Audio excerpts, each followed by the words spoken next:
Okay, so our two teams are going to get lined up. It looks like Orchard Hill won the coin toss. They've got the good side of the throw, and when I say good side, that means that they're going to have one player, probably Facundo, line up facing the same direction as the umpire throwing the ball.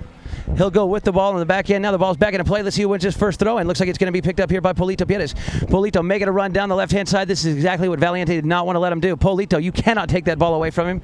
Now, of course, I jinxed him right there. And now it's going to be Adolfo Cambiaso to pick the play back up. Adolfo trying to keep it. No, he loses it. Facundo Pierres is there. Facundo taking that ball, working it back, checking down now as Alejo Taranco comes in, looking for a shot at him. And his shot straight on through. What a play, Que Jugador. Wow, that was amazing there. This guy came to play polo here today. What do you think, Dale? That's a great way to start the game. I mean, out of the throw-in wide open, as I told you, you won't have to look for Polito, and you did, and he was the first guy on the ball, headed to goal, and just a quick change of possession, and the next thing you know, Orchard Hill scores. That's exactly right. Juan, like you were talking about those horses, man, look at that. That's just incredible, the flesh that we're already seeing here today. We're going to see a really, really close game the way the game started. Polito, he's like a Flash Gordon. He's so quick out of the throw. Now you see, now you don't see me. It's unbelievable. The magic man, yeah. Now you see me, now you don't. I love that Flash Gordon. That's pretty good, yeah. That's bringing up some old school stuff right there. Okay, here we go. Both players are back in the middle. We change ends after every goal is scored so that neither team has a sun or field advantage. Polito wins another throw-in for his team, the Orchard Hill team. He's taking it down the far right-hand side of the field. Now he's being defended there by, it looks like, Guillermo Torreira. And we have a whistle on the play, stopping the clock. So we're going to see what the umpires decide to do here. Real quick, Toby. First two throw-ins, Orchard Hill won both. Absolutely. I mean, that we all know. We've all played polo enough to know you win the throw-ins, you have a much better chance of winning the games. And so far, Orchard Hill is all over that. They're setting the tone. That's exactly right. They're starting this play off the right way. We have a right-of-way violation on the play. Penalty 5 from the spot going in favor of Valiente here. Now, Adolfo Cambiaso brings that ball into play. First time they've had possession of the ball so far here. 6:27 left to go. Now, Adolfo takes it back to the right. Look at that, Bob Jernavis. What a play right there. He held Polito up long enough for Adolfo to get away from him, just like we were talking about pregame. Adolfo making his run, but Polito's able to come back in, and Polito tries to clean his clock on that play, wasn't able to do so. He's still got control of the ball. Ferrario steals it away, and we have a whistle stopping the clock there. So we'll see what the official ruling is here. I heard Juan right here. Yeah, you just said, so what do you think that play is there? You think he came around over the top of the right-of-way? Is that what you're saying? I think for what I see from where we are, El Gallego turned in front of Adolfito, almost like a U-turn. Yeah. So he should be. Right away, yeah, and when you play a player that like Facundo, like Cambiaso, you have to be patient. You have to be patient to let them wait until the last moment, because they're so quick and so good, they just make you foul a lot. So I think that was a good call. You're 100% right, Juan. You know, one of the most challenging things about the game of polo is keeping your mind calm while your horse is doing 40 miles an hour and waiting, being patient. Patient is very difficult when you're on the back of a horse at speed. It's very patient, but it's also what separates the best of the best from the rest. Absolutely. Good point. And you know what? It's also very hard to be patient at the beginning. You know, you're so charged up. These guys, I guarantee you, they hardly slept last night. Thinking about it. We have a penalty 2 here. It goes straight on through on that blocking call. So we have a 1-1 score on the board right now in the first chukker. So we got a set of aces on the board. 6 minutes exactly left on the clock as once again we come back to the center for another throw. And this time we're going to have Valiente attacking the north end of the field because they just scored down here on the south. So far both goals have been scored down here on the south, their scoreboard end of the field, to the right-hand side of the screen as you're looking at your TV. Now, that Goodyear blimp, it's so cool. It's getting lower over here. Both teams are lining up. You'll notice those 2 dotted lines going down either side of the midfield mark there. That is there to keep each team on their side of the midfield line, giving the umpires an alleyway to put the ball back into play. And look at this. We have a throw-in and a whistle right out of the throw-in right there. So we're going to see what our umpires decide to do to come up with on this play here. I don't know that I could tell anybody. Right-of-way violation is the call. Penalty 5 from the spot to go in favor of, it looks like, Facundo for the Orchard Hill Polo team. Here we go. We just got it back.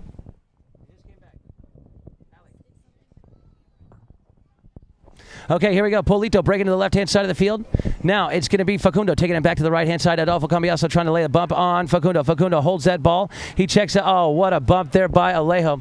Ferrario comes in. What a great play there by Adolfo. That's just instinct right there. Now, Adolfo holds that ball as Ferrario comes in. He's got it. Adolfo trying to get Ferrario to get out of his way.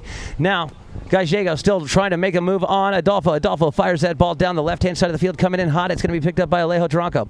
Taranco moving in. Whoop. Couldn't quite get to that ball, and now it's picked up by Bob. Bob sends it forward. Now, it's going to be Facundo Piedes there with the play. He flips it back to the right of Adolfo, forcing him to get out of the way. Now, Gallego goes in to hold up Adolfo. Well done. Just long enough for Facundo to get away from him. Now, Ferrario gets control of Adolfo once again. Now, here we go. It's going to be Facundo still working that ball down the field. He winds up, fires the ball down the field, looking for Gallego, who's out in front. And look at this. We got some Orchard Hill fans down on this end of the field. Here we go. Coming in. It's going to be picked up by Adolfito. His tail shot, not the shot he was looking for. But it's stolen away, though, here by Guillermo Torreira. And now I think we have a whistle here stopping the clock. 4:23. So we'll see what the umpires decide. Well, they're obviously going to blow this one against Orchard Hill. I don't know. What do you guys think? Could that have been a right-of-way violation? The first one there, when Facundo turned up, or no? Right now I want to tell you that Adolfito, sorry to change, is coming in Caridad. He changed the horse right away. And then we got Gallego. He's changing the horse for Dulzura. They got a fresh horse for the last rest of the Chucker. And Facundo Pierre is back on Simpatica. So I come back to you that. What do you think about the play? No, you're right. We just saw 3 or 4 players change horses immediately. Polito changed horses on the play. I think one of the reasons. Here we go. The ball's back in, though. Here it's going to be Alejo Taranco down there taking that ball. Looking to put another one on the board right here if he can. His cut shot there. Will it go? Not the angle he's looking for. And it looks like there's going to be over the back line wide. And we're going to have a knock-in down in the north end of the field. It's hard, yeah. We've got our live feed here coming in so that we can watch where we can see the screen. We can see all areas of the field here perfectly because we've got our camera people here working so hard to make this the magic happen. Look at that. We've got our end zone camera coming up on the screen right now. That's pretty cool. Mike Ferreira back in the booth there, making the magic happen behind the scenes for us, our executive producer there. And now it's going to be a next shot back across the field here. Oh, Adolfo trying to break it up. No, well done. Facundo takes Adolfo out, and now it's Polito taking the ball back across the field. Polito fires a shot back down there looking for Ezequiel Ferrario. Gallego picks that ball up on the fly. He's running out of real estate now. He's on the boards. Coming in, though, he gets called off the play. And we have a whistle stopping the clock there. What a great play there by Facundo. He called Gallego off. And look, let's watch this replay here. So, Gallego picks the ball up, comes over to the boards right here, and he gets called off. Hey, yep, that's a good call. That's a great call. Man, what awesome replay here, too. Sure was, Incidentally, no doubt about it. ChukkerTV is the pioneer of instant replay, by the way. Well, this is a technology that we pioneered. 2014, January of 2014 at the Grand Champions Polo Club. We worked really hard on it. We're very proud of it, too. And, this is our blood, sweat, and tears that have gone into making this part of the USPA high goal here in the high goal season here of 2015. So it's very special to us, something that we really take a lot of pride in. Tremendous asset to with overall regards to officiating the game. It's much easier to see if there was an infraction from high up, and that the instant replay based on where the cameras are shows you very clearly was it a foul or was it not. That's true. Thank you so much. We do appreciate that, Dale. Here we go. Facundo winds up, hits that ball high in the air, and this one looks like it's going to go wide over the back line to the right. Or, well, right if you're looking from that camera angle, but left side of the field. There we have Bob. He changed horse from Maga. Maga is back in the field. Okay. That's either the 5th or 6th horse change, isn't it, Juan? Yeah, it is. Look at that. Yeah, okay, so Adolfo brings the ball back into play here. Adolfito, look at Bob working so hard to keep Polito away from Adolfo. Adolfo has nobody on him. He can keep tapping that ball as long as he wants until he's engaged. And look at that. Polito having a tough time trying to get away from Bob. Now, he moves back as Adolfo releases that ball down the field. Let's see who's going to come up with the play here. It looks like it's going to be picked up by Alejo. Alejo Taranco with the ball, taking it back down now, working his way through the traffic. Can't quite do it. Polito gets a hold of that ball, gets it turned back around before the guys get established on the right away from behind. Now he's still got control of it, trying to keep it away from Guillermo Torreira. Torreira's back shot that's picked up here by Facundo Pires. Facundo holding the ball, now making a run. He's in between two white jerseys. Here comes Guillermo Torreira trying to make a play on Facundo. Look at this. Facundo making his run back across the field, out in front, looking good. This guy's in the zone. He's still got the ball. Now, will it be? Yes, what a great play there by Guillermo Torreira. Torreira makes the tail shot, sending it back over to Alejo. Alejo gets called off by Adolfo, and we've got a horse race here. Here we go.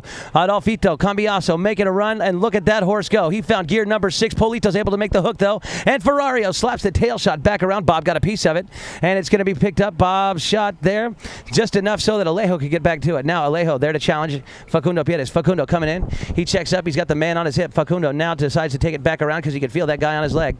Now, he fires it back up there. Look at this. Polito's got to step on his man. Polito looking for that ball to drop. It comes in, and it's going to be Adolfo to pick the play up. Adolfo gets hooked on the play, leaves the ball behind, and now it's going to be picked up by Guillermo Torreira. And, yeah, that was, I don't know, man. That was, I thought, well, let's see the replay. That was pretty cool. I thought that was a good call. Juan doesn't agree with me, but I thought it was a good call there. Let's see. Here we go. So the comes off there. Yep. I don't know. What do you think now, Juan? Still no foul? I don't know. That was too close. I agree with you. That's not a clear-cut call. I mean, you'll see that foul called, and you'll see it, or the play called a foul. It won't be called a foul. That was a tough. That wasn't a cut and dry call. I don't blame the umpires for making a bad call, but it could have gone either way, and that type of play will go either way several times in a polo match. It wasn't a cut and dry foul. Yeah, that was. Okay, so there's a penalty number 3. We have a turning ruling on the field here, but we also have a challenge now. Valiente is challenging this call, so it's going to go to the instant replay official who's going to review all the different camera angles and then make a final ruling on the field. Now, I can tell you this, that reading the rules of instant replay, the IRO, instant replay official, must have indisputable evidence in order to overturn the call on the field. Now, it looks like the IRO has given his call, and the ruling on the field will stand. So Valiente has now lost their ability to challenge for the first half here. With 1:34 left to go in Chukker number 1. Yeah, we're looking at this replay once again here. And to me, that's a foul, guys. Well, like I said, Toby, I could see why they called it. In some cases, they'll call that. In some cases, they won't. I know why you say you think it was a foul. Yeah, like I said, unfortunately, that's a little bit of an inconsistent call by the umpires, and that's because it's hard to tell. I think the white player changed the line, but the second time that he touched the ball, he moved his horse away from the actual line of the ball, and the Orchard Hill player looked like he had more of a right of way to it. Absolutely. Great explanation there, Dale. Thank you. Yeah. Here we go. Facundo shot, it's up, completely undefendable, straight on through. He breaks the tie, takes back the lead for his team, and puts a 1-goal lead on the board. So 2-1 the score here in Chukker number 1. We have 1 minute and 22 seconds left to go. By the way, if you're watching at home, we are the first company to ever film polo in 4K high def. So if you notice sometimes there might be the black bars above and below. That is because we're filming this in super high definition clarity, 4K. Latest technology, another thing that we pride ourselves on here at ChukkerTV. The ball's been play, and immediately we have a whistle out of the throw-in. So we're going to see what our umpires decide to do here on this particular play. By the way, our 2 mounted officials here today are Horton Schwartz and Julian Appleby, with Dale Sweats, our play analyst here for ChukkerTV. He's our third man. 2-on-1 is a ruling on the field here. Penalty 5 from the spot to go in favor of Orchard Hill. And also the instant replay official is Hector Galindo. So Facundo waiting for the call to play. Now remember, on any penalty shot or knock-in, the defending team must be at least 30 yards away from the ball when it's actually hit to be brought back into play. Facundo brings that ball in. Polito holding up Adolfo, keeping him away from Facundo. Facundo is not able to get past that defender, but Polito comes in behind him. Polito checking up now. Polito keeps a hold of that ball, working it back to the right-hand side, trying to keep it away from those defenders. Looking good so far. He's out in front. How does he do it? Talk about the magic man, Que Jugador. What a play. Polito Pires puts another one on the board to give his team a 2-goal lead and now make the score 3-1. Wow. Incredible ball handling. You're going to see that all day. If he can get any room with the ball, regardless of how fast he's going, he will not miss that ball. Unbelievable, the power of the horse of Polito, his back and jockey. He really make a difference in the last moment in this scored a beautiful goal, and that was the end of the Chucker. That's right, yeah. So that's going to do it for Chucker number 1. We're going to have a quick commercial break, and then we are going to come back to start Chucker number 2 with a throw-in back in the center of the field. Coming up in about 4 minutes, right after both teams get on some fresh horses. So we've got commercials in it. Okay, so we're back now, getting ready to start Chucker number 2. What a fantastic first Chucker we saw here. Dale, what do you think, man? For me, Orchard Hill's up for one main reason, and that is they won the throw-ins. We talked about it, early in the game, and they won the throw-ins, and there weren't that many throw-ins, but of the throw-ins there were, they won every throw-in that they had to win, and I think that's the reason, a big part of the reason why you're seeing 3-1 their favor at this point in time. I agree with that. Juan, what's your assessment? I agree with that, what he says. I mean, the game, the playing is very, very even, and the throwing is a very important part of the game. You win a throw when you're in possession of the ball, so you make a decision what to do and where your teammate goes. So, and when you have Facundo Pierce in control with the ball and he have his time, he's looking ahead on the play, and that's giving a lot of advantage to Orchard Hill, and I think they deserve to be up by 1 goal for sure. That's why they're going up. It's a good point, because live play on the field has been relatively even, but I think the difference has been the throw-ins. Absolutely, and here we go. Speaking of throw-ins, here's the first one to start Chucker number 2 coming out of there. This might be the first one that Valiente is able to win. Yeah, it looks like Adolfo's going to get a piece of it there. Gets the ball taken away, though, and now immediately we have a whistle just, 11 seconds into Chucker number 2. Let's see what our umpires decide to do here. Let me tell everybody about the horse situation in this second Chucker. We got Esteban Nandel playing Luna. We got El Gallego starting Gamma. Polito Pierre is going to play in Planeta. And Facundo Pierre is going to play in Pastilla. In Valiente we have Adolfito, the best mare, Dolfina Lufthansa, Jejo and Tana, Terrera and Juanita, and Bob and Pajarito. All right, thanks so much. I appreciate that, Juan. We do appreciate when you bring us those horse lists. Adolfo brings this ball into play, taps it in now. Bob there running interference there, trying to keep Polito away from Adolfo. He's doing a great job so far, holding him up. And it looks like Polito's getting a little bit frustrated there. Now he's able to come back and get a hold of Adolfo. Adolfo releases the ball to keep it away from Polito. He takes a shot at goal. His shot, though, looking like it's going to be just over the back line wide. So I tell you what, Orchard Hill, these guys are playing some power polo already here today. But you cannot count out Valiente, especially Adolfo Cambiaso, man. He has not quite found his groove just yet, but when he does, he can definitely rock and roll, that guy. And, it's always been, for me, whenever Adolfo steps foot on the field, the guys he plays with, they go up by a handicap. They go up by a goal and handicap. But here we go. Facundo brings the ball into play, taking it. Looks like he's going to try to make a coast-to-coast run here. He's got Ferrario going forward. Now he checks down. Now it's going to be a near-side open back shot there from Alejo Taranco. Taranco shot back over there. Looking to get it up there to anybody, but it's going to be Polito. Polito with a little open back shot, keeping it away from Adolfo. But here coming in, it's going to be picked up by the umpire's whistle once again. I don't know. Buried ball is the call on the field. Okay, no wonder I didn't see a foul there. So that's what happens when a 1,000-pound animal steps on a hard plastic ball. Something's going to give, and usually that's going to be the earth, especially on these fields out here today. They're just impeccable fields. So we're going to have a throw-in from the center to the boards. This is the show right here. This is where everybody wants to be. Field number 1 at International Polo Club Palm Beach. All right, here we go. Facundo wins that throw and hits the open back shot. And look at this. Here goes Polito. He's got a step there. Now checks up. Holds the ball as Adolfo and Bob both go back. Looks like Bob Jernavis is going to play zone back. He's going to be the... Oh. That was pretty incredible. So Polito, he's able to ride that one all the way to the ground. That was incredible. What do you think about that there, guys? I don't know. I think the ball went a bit too far away from him, and he has such a long reach. He even tried to make it even bigger reach. So it's something that we never see that much. But we're happy he's okay, the horse is okay, and we're ready for. I think they call a foul on favor of Valiente. We have to see what the replay is, but Polito's okay and the horse is okay. He didn't have to change the horse. That's good. So everybody is back on the saddle. Exactly. He doesn't have that 10-foot wing spread that Chris Campson does, but he's got about a good 9-foot wing spread anyway. Yeah, and he reached about 9.5 feet there. That's why. That's exactly right. He looked like my Uncle Jim pig hunting down there. He rides that one all the way to the ground. Incidentally, I know that my sister's up there right now, Tori Wayman Chenoweth, with her awesome husband, Tad. They're at the Smokehouse in Bighorn, Wyoming, watching. They got a Roku up there that they're watching Chucker TV. They are avid Chucker TV followers. And I'd like to send a very special shout out to Kate Sheehan. Doug and Kate Sheehan, good friends of the family. Well, my #1 fan, Kate Sheehan there. Hope you're doing well, Kate. And stay tuned in. Here we go. The ball's back into play. Let's see who's going to get to it. We have another whistle stopping the clock right out of the throw in there. That's Julian Appleby there, the umpire. 3-1, still the score. We've got 5:50 exactly left on the clock. And there goes my sister's friend, Katie. Crazy Katie. I want to make a comment. It's interesting the English taking over the umpire situation, because we have an Argentine Open in the final last past November, and a really good umpire umpired the final, and now we have Appleby.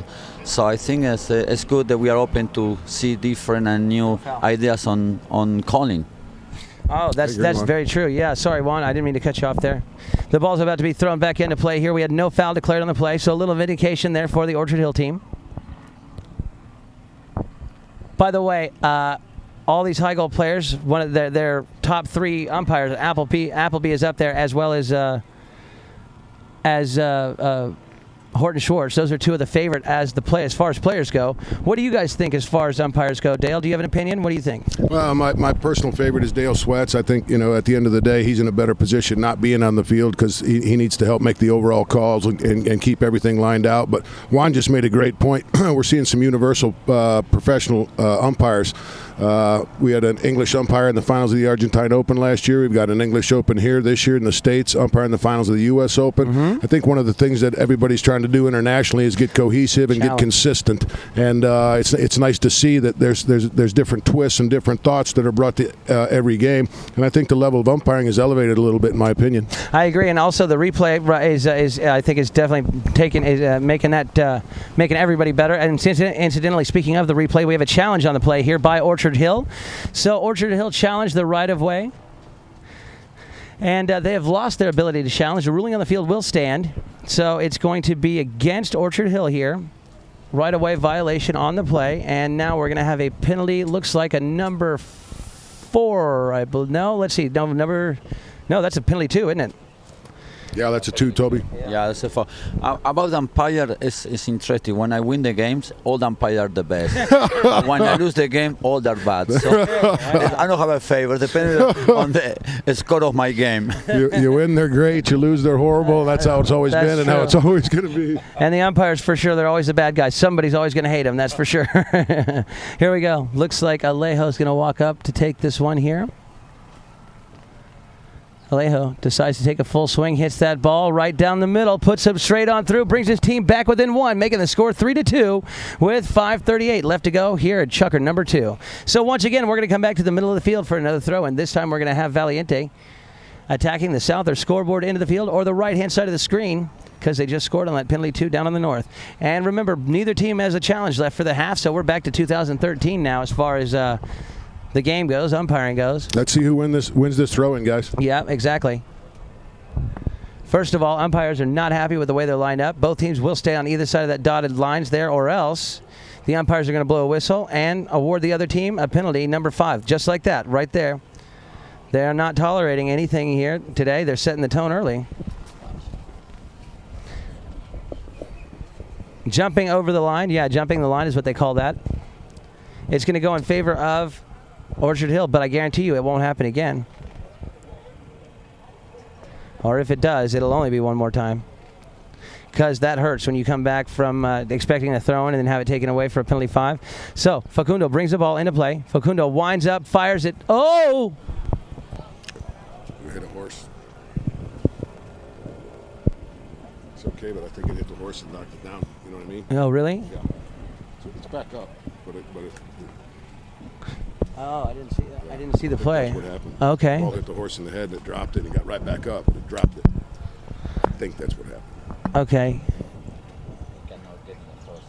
We're going to let Ezekiel get back up here, make sure that he's okay.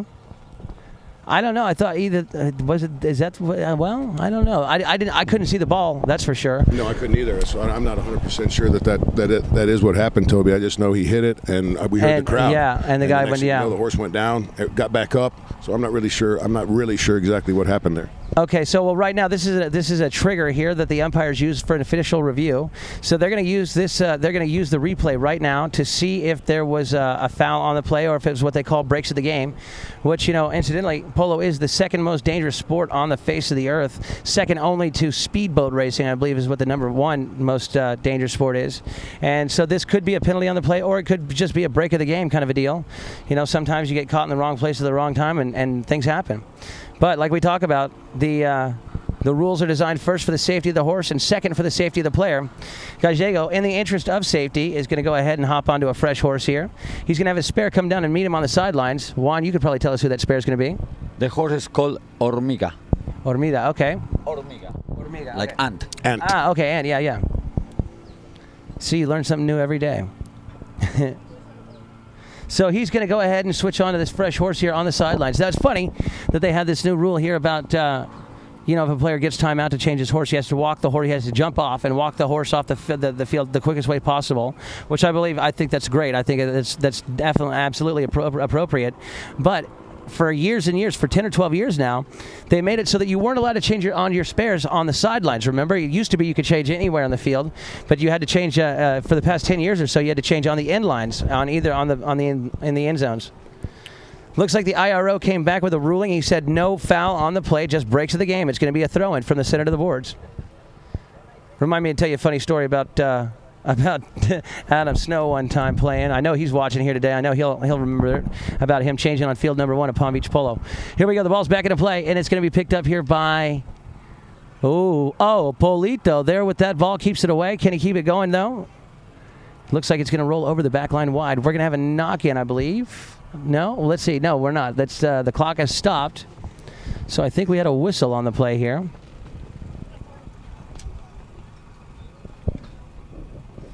We're waiting for the ruling from the umpires to come back right now.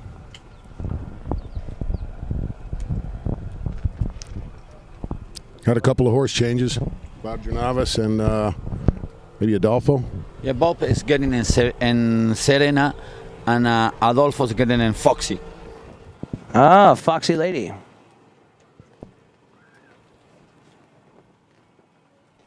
It's like a spot hit to Orchard Hill. What was the play? Safety. Safety on the play. Okay. That's what it was. All right, so safety occurs. Well, you know what it is. I'll tell you more about that in a second here. Facundo winds up, fires it at the goal with not a whole lot of angle, and it goes wide over the back line to the right. So we're going to have a knock-in down on the north end of the field to be taken by Valiente with exactly 4:35 left to go here in Chukker number 2. So Adolfo brings the ball into play down there on the north end of the field. He's working it down the left-hand side of the field. Now his teammates working hard. Look at that. Once again, Bob Jernavas doing his job well, keeping Polito away from Adolfo, getting him a chance. Oh, here we go. Polito comes in and takes out Adolfo. Adolfo pulled out of that play there, not one to take the big bump there from Polito. And now somehow Adolfo comes back up with the ball. Polito all over him. Here comes Facundo Piedes to make a play. Nice. Oh, what a play there. Incredible. Hashtag incredible, as my friend Juan would say. Open back shot from Facundo. Facundo shot back over there. It's going to be Bob Jernavas here with the open back shot of his own. Sending it back. Ferrario gets a piece of it. Oh, no. I can't believe. Wait a second. Adolfo still has the ball. And he loses the play to Ezekiel Ferrario. Ferrario gets hooked on the play by Adolfo. Another awesome play here. Man, we're seeing some incredible sword fighting skills here. Adolfo takes it back across the field. Now Adolfo with a chance to catch his breath a little bit. Here comes Facundo, though. He's going to light him up like a Zippo lighter there. He leaves the ball behind, and what a great play that was there because it's picked up by Guillermo Torreira here.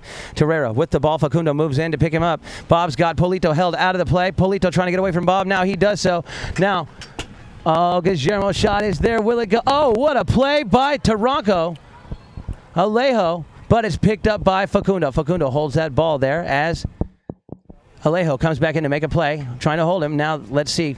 Oh, Facundo loses that play for a second there. Ezekiel working hard to keep those defenders away from Facundo.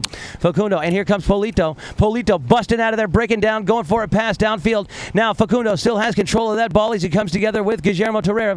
Now, what a neck shot back down the field. Bob Jernavas there for the defense, but here comes Polito out of nowhere. Talk about the magic man. Neck shot back towards the goal. Can he set up one of his offensive players? No, it's going to be taken out of there by Alejo Taranco. Taranco's shot looks like it goes over the back line. Be another for safety. another safety. So safety occurs when the defending player is the last person to touch the ball before it goes over the back line of the goal line he's defending. Wherever that ball crosses the line, the umpire or the flagger, in this case the flagger, will mark that spot off. The other umpire then moves back and drops a ball down parallel with where the ball went out of play. On the 60-yard line, awarding the attacking team a free shot from the 60, which can be, depending on where the ball went out of play, as is in this case, considerably longer than 60 yards. So once again, Orchard Hill has a very difficult shot here. Do you think they're going to take this one, or do you think they're going to try to run this one in, guys?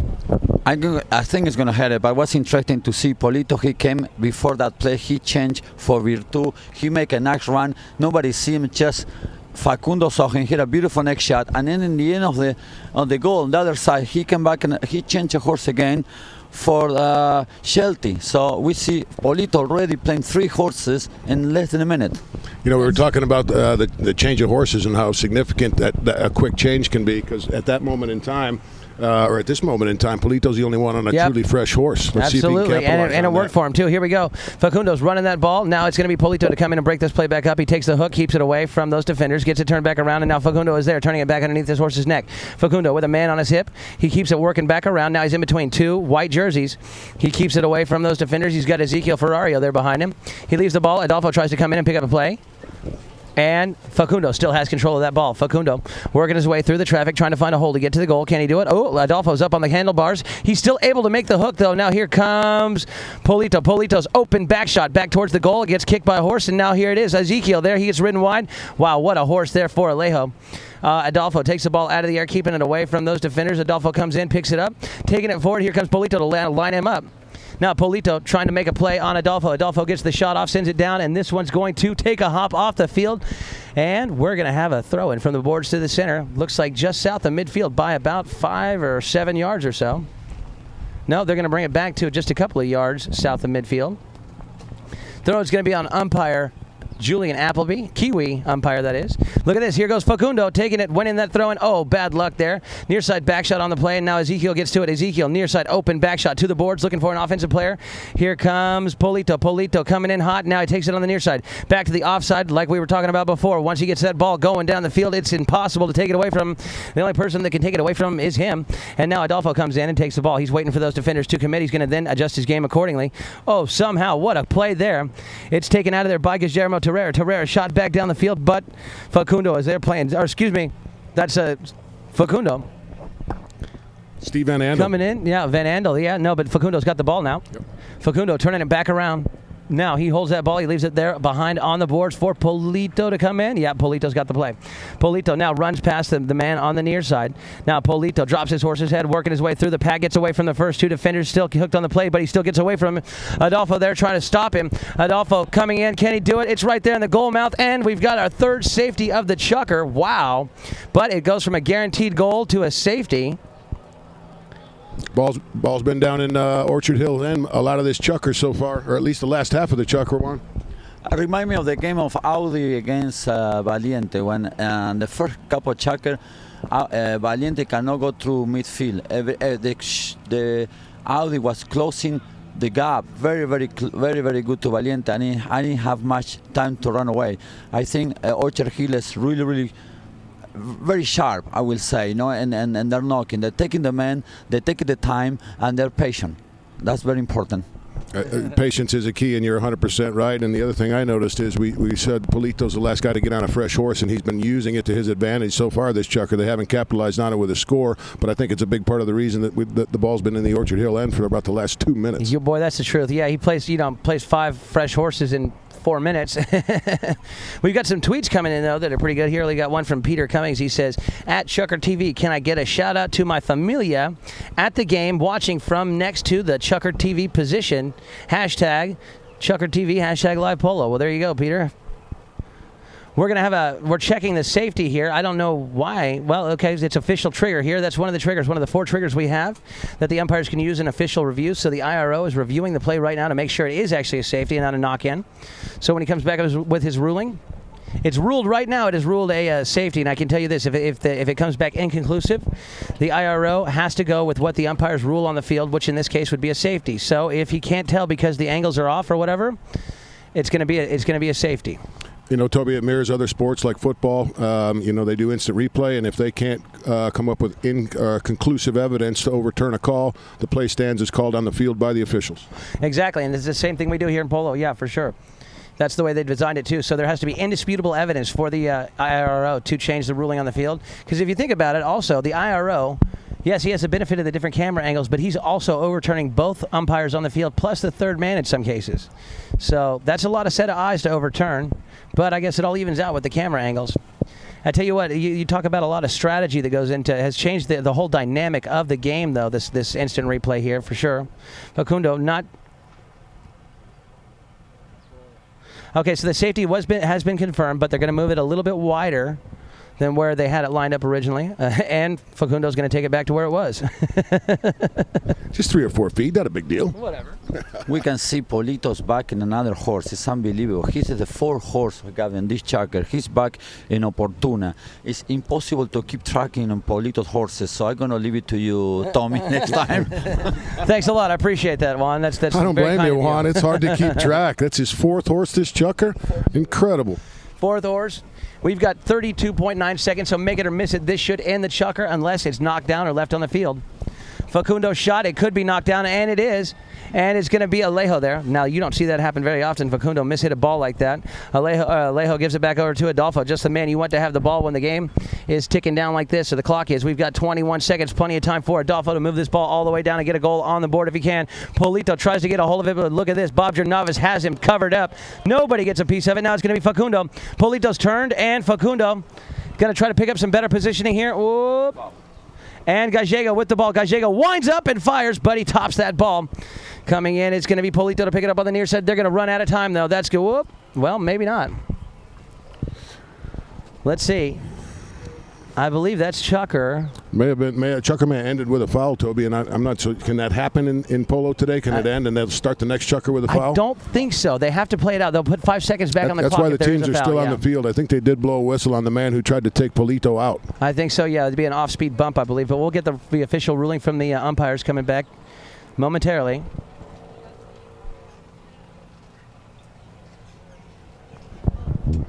Penalty number 4, it sounds like. It's going to go in favor of Orchard Hill here, so they're going to put 5 seconds back on the clock. And we're going to have a 60-yard defended shot on goal to be taken by Facundo Pierres here. Facundo, one of the strongest penalty shot shooters in the game, and also Facundo is the high scorer of the entire tournament here, with, before this game, 32 goals scored so far in, 5 games? This is his 6th game, I think? Yeah, that's right.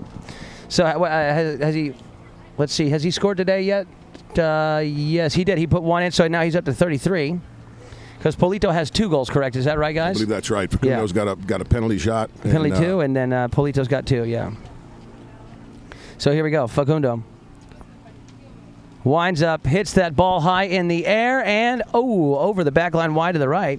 That's going to end the chukker right there, so we're going to start the 3rd chukker play with a knock-in down on the north end of the field to be taken by Valiente. Coming up in a few minutes after both teams come back out on some fresh horses, and after another quick commercial break for you, our viewers at home.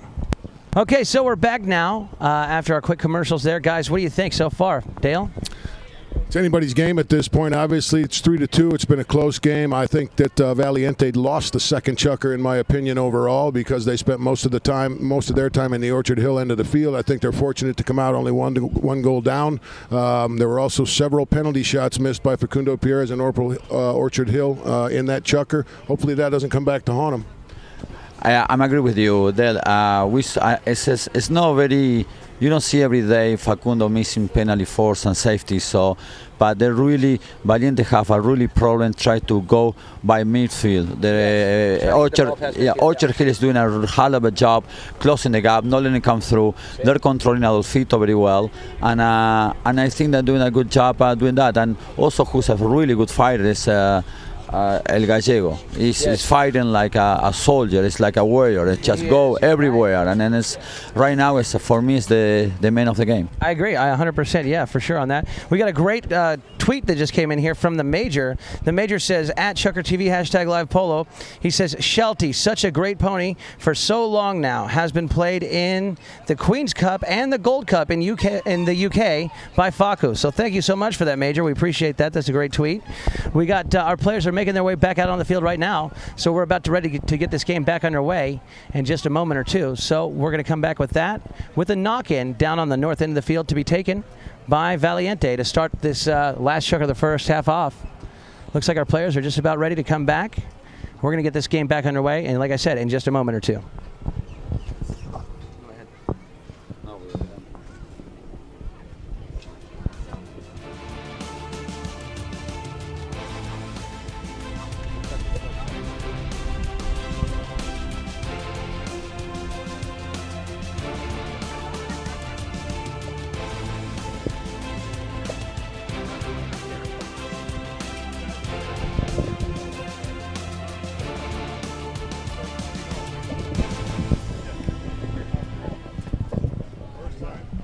You want to tell the horses? Yes, we're ready. Yep. Okay, we're going to start the third chucker, and we got Steven Dander, he's running Pluma. We got Gallego, is going to start in Pistola. Facundo going to start in Bronce. And Polito is going to start in Sliver. Okay, real quick before you go on, Juan, we're going to start this. Instead of having a knock-in, we have an appeal whistle going against the number 2 white. So instead of having a knock-in for Valiente, we're having a penalty number 4 go in favor of Orchard Hill. So quite a shift right there. Please continue with the horse list, though, Juan.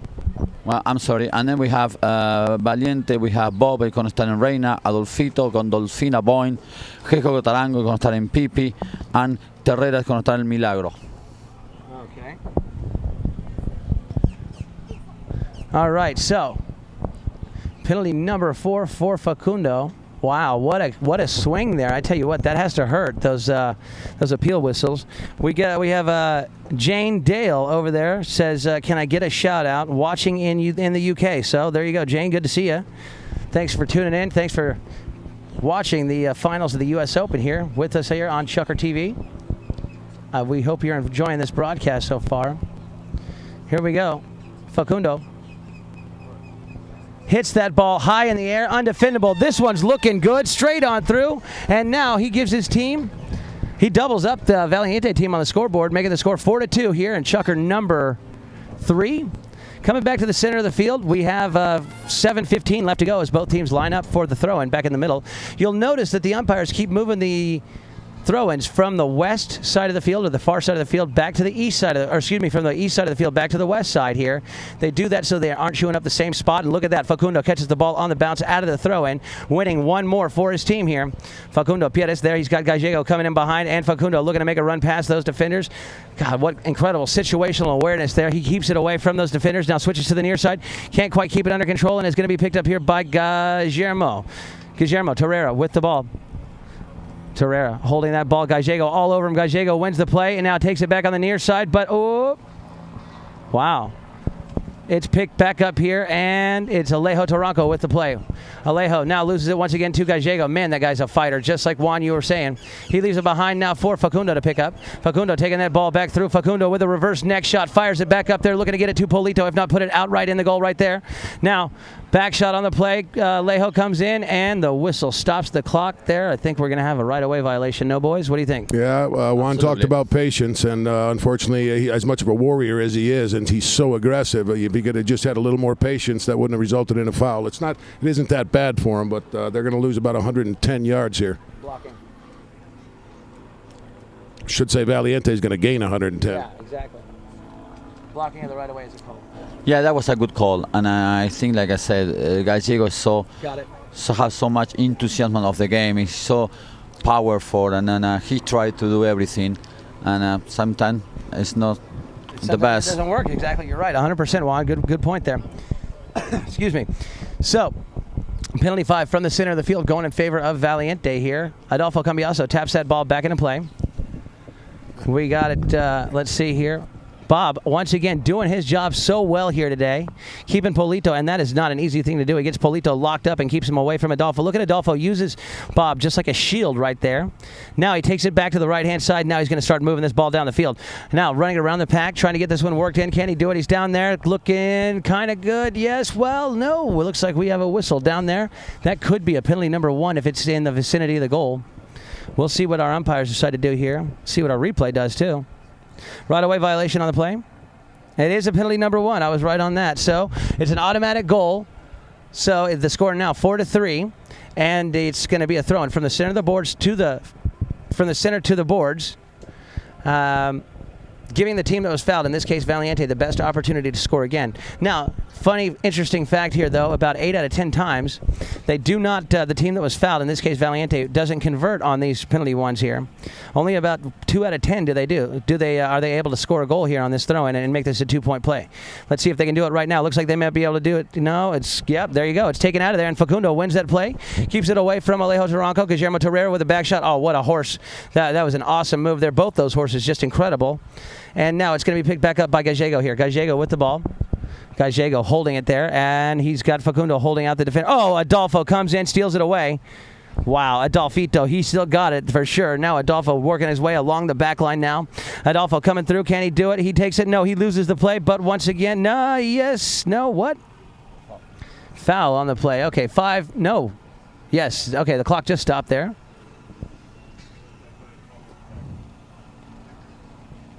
So it looked to me like Adolfo didn't have a chance to play on the ball because of Gallegos shading of the right of way. Yeah, yep. Yeah, and he had to hold up, and it allowed the man to come from behind and make a play on the ball, and that is a foul. Oh yeah, absolutely, all day long for sure.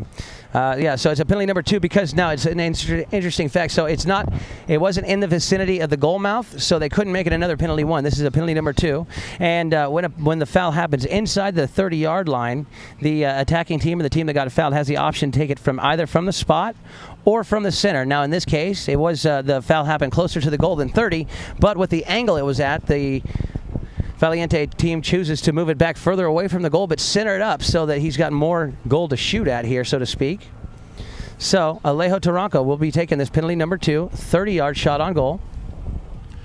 Bob went to change the horse for Distinto.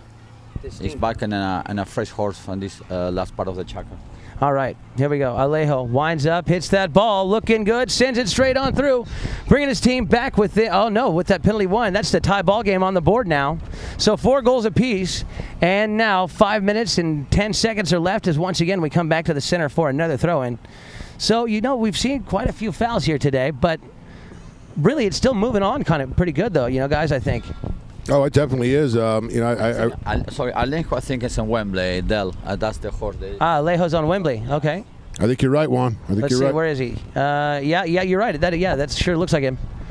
Okay, so here we go. Oh, Gallego wins that 50-50 play there. Now comes back to it. No, he loses it once again. Can he get back to it? It's going to be, yes, he does. Gallego with the ball, making a run back down, hits a neck shot back up there, looking for a little help from Polito. Can he get to it? No, it's going to be a back shot on the play. Opens it up, and Facundo comes in to pick that ball back up. Facundo bellies out on the line. Now hits an open back shot across the goal mouth. His shot doesn't have enough to go over the back line. No, it's going to be Alejo Taranco to keep that ball from staying on the field there. His shot, though, looks like it's going to take a hop off the field, and we're going to have a throw-in from the boards to the center down there in the northwest corner of the field with Orchard Hill going short or south or to the left of the screen. So once again, Dale, like we were talking about, the throw-in, how important this one is. Let's see, Valiente looks like they could get this one. No, it's going to be ultimately won by Polito. So look at that. Orchard Hill wins another throw-in. They must have won 9 out of 10 throw-ins so far here today. They've sure dominated there, but the score doesn't reflect it. It doesn't. They haven't been able to capitalize, very fortunate. And Adolfo picks up another whistle on the play here. I think Orchard Hill's going to wish they had this second chucker back at some point in time in the game. It was in their half of the field, most of the chucker. They weren't able to capitalize and score, and Valiente's going to consider themselves very fortunate that they got out of the second chucker without more goals scored. That's a good point, yeah. They're playing right now Valiente style of the game. Yep. I mean, even the Valiente haven't passed midfield an entire chucker. Yeah. They're really playing the style. Adolfitos everywhere, try to get here, try to go there, and then I think that's payoff for Valiente. I think Orchard Hill is trying very hard, is closing the gap, but they really haven't missed a lot of goals already. So we're going to see what's going to happen in the end, no? Bob Genovese really plays very well. Adolfo has a lot of confidence in him, and like you said, Toby, he uses him as a shield, and Bob's really performing well today. He is, absolutely. He's just, I tell you what, he's got Polito's number on these knock-ins and fives here. Look at that. He holds him up once again long enough for Adolfo to get away from him. Now Adolfo accelerating past the pack. Now Adolfo winds up, shoots at the goal. What a shot. No, he put too much on it. And I tell you what, I don't feel like, we'll get the stats at halftime, but I don't feel like Orchard Hill has had that many knock-ins so far in the game. I mean, maybe a couple. I don't know, this could be their first one. No, they must have had one. They must have had some before this. But, well, let's put it this way. Valiente's had a lot more knock-ins than Orchard Hill has. Facundo's on a fresh horse now. Let's see if he can capitalize on that. Absolutely. Here we go. Polito brings the ball into play. Polito now fires it off to the right-hand side to Facundo, who's on that fresh horse, just like Dale pointed out to us. Now there goes Polito, busting out of there, looking for the pass, and Facundo delivers that ball down to him. Look at this. Bob Jernavis, though, on a racehorse, hits the open back shot, sends it over there. Now it's going to be Alejo Taranco to come in and pick the ball up on the near side. Alejo is going to be challenged by Polito. Polito comes in, and Alejo hits the ball down the boards. Oh, well, let's see. Polito still there? No. It's going to be Guillermo Torreira. Now Facundo Pierres picks that ball up, and Adolfo looking to pick up a whistle here. He's not. Oh, what a play there, Facundo. Faked out Adolfo and everybody else, and is able to now bring that ball, turning it back towards the middle of the field. Now he checks down to take it back to the inside of those defenders. What a play, what a horse. Now keeping it to himself, Adolfo trying to come in there and make a play on Facundo. I love watching these guys spar back and forth. The two best players in the world going at it head-to-head here in the finals of the U.S. Open. And look at this. Facundo wins the play, keeping it away. Now moves in, picks the man up, lets the man bring him back to the ball on the near side.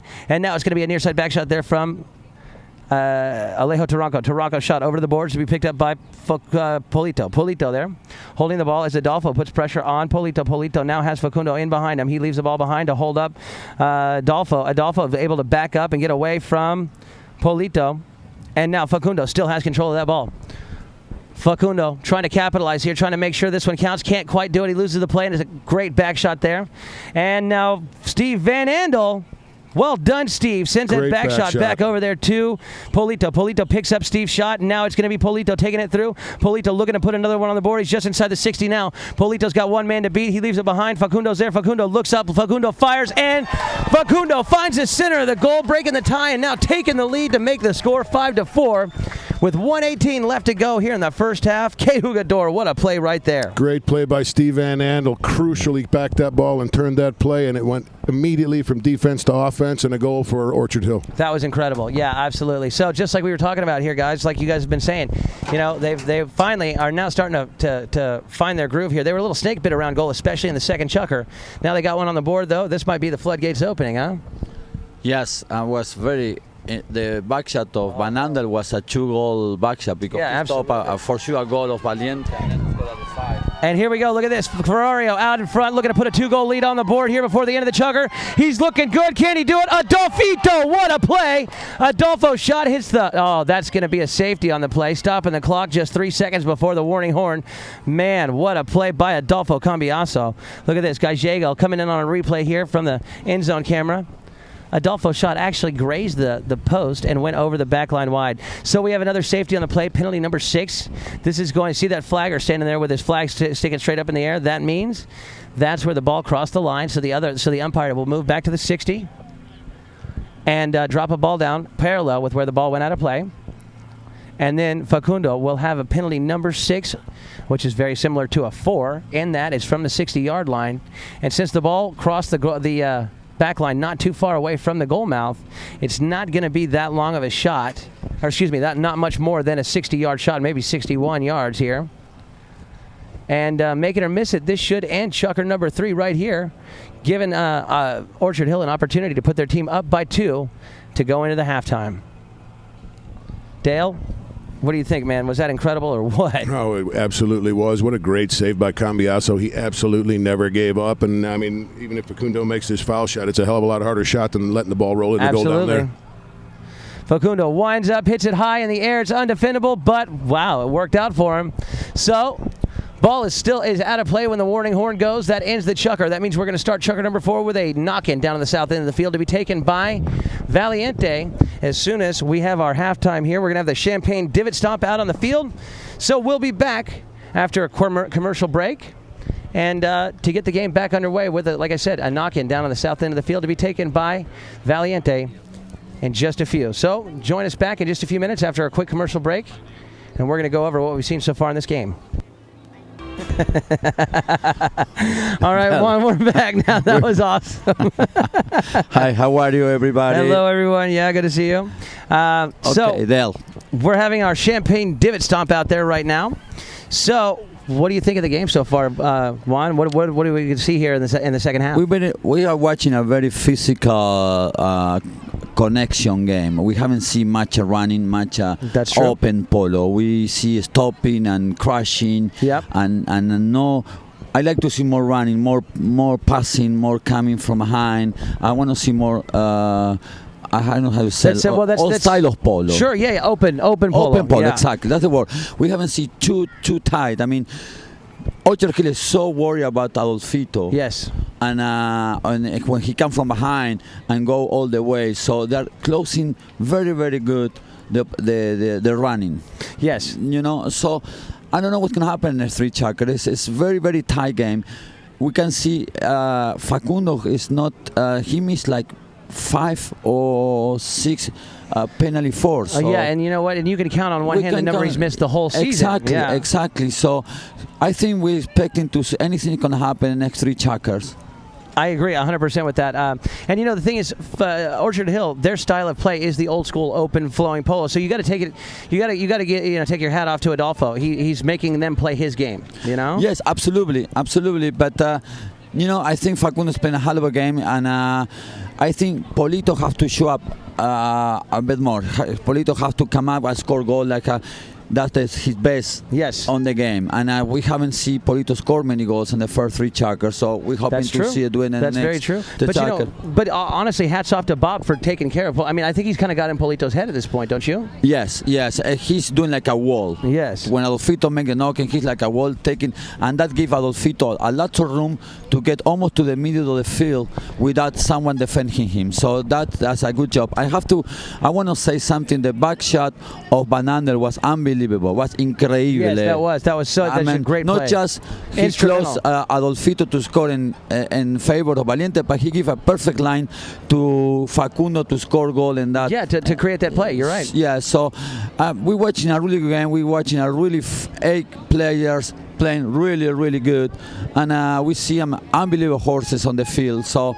And I'm very excited to see the next three Chuckers. Absolutely, me too. We're there right now on the screen where we're going over some penalty shots there. That was really cool to look at. I've got our stats coming in from the first half here. It looks like we had a total of 9 shots on goal for Valiente, and of which they made 4, missed 3. They had 7 shots on goal for Valiente and 9 shots for Orchard Hill. Orchard Hill made 5 and missed 4. And Valiente had, like I said, a total of 7. They made 4 and missed 3. There was a total of 9 fouls blown against Orchard Hill and 6 fouls blown against Valiente in the first 3. That's great. Okay.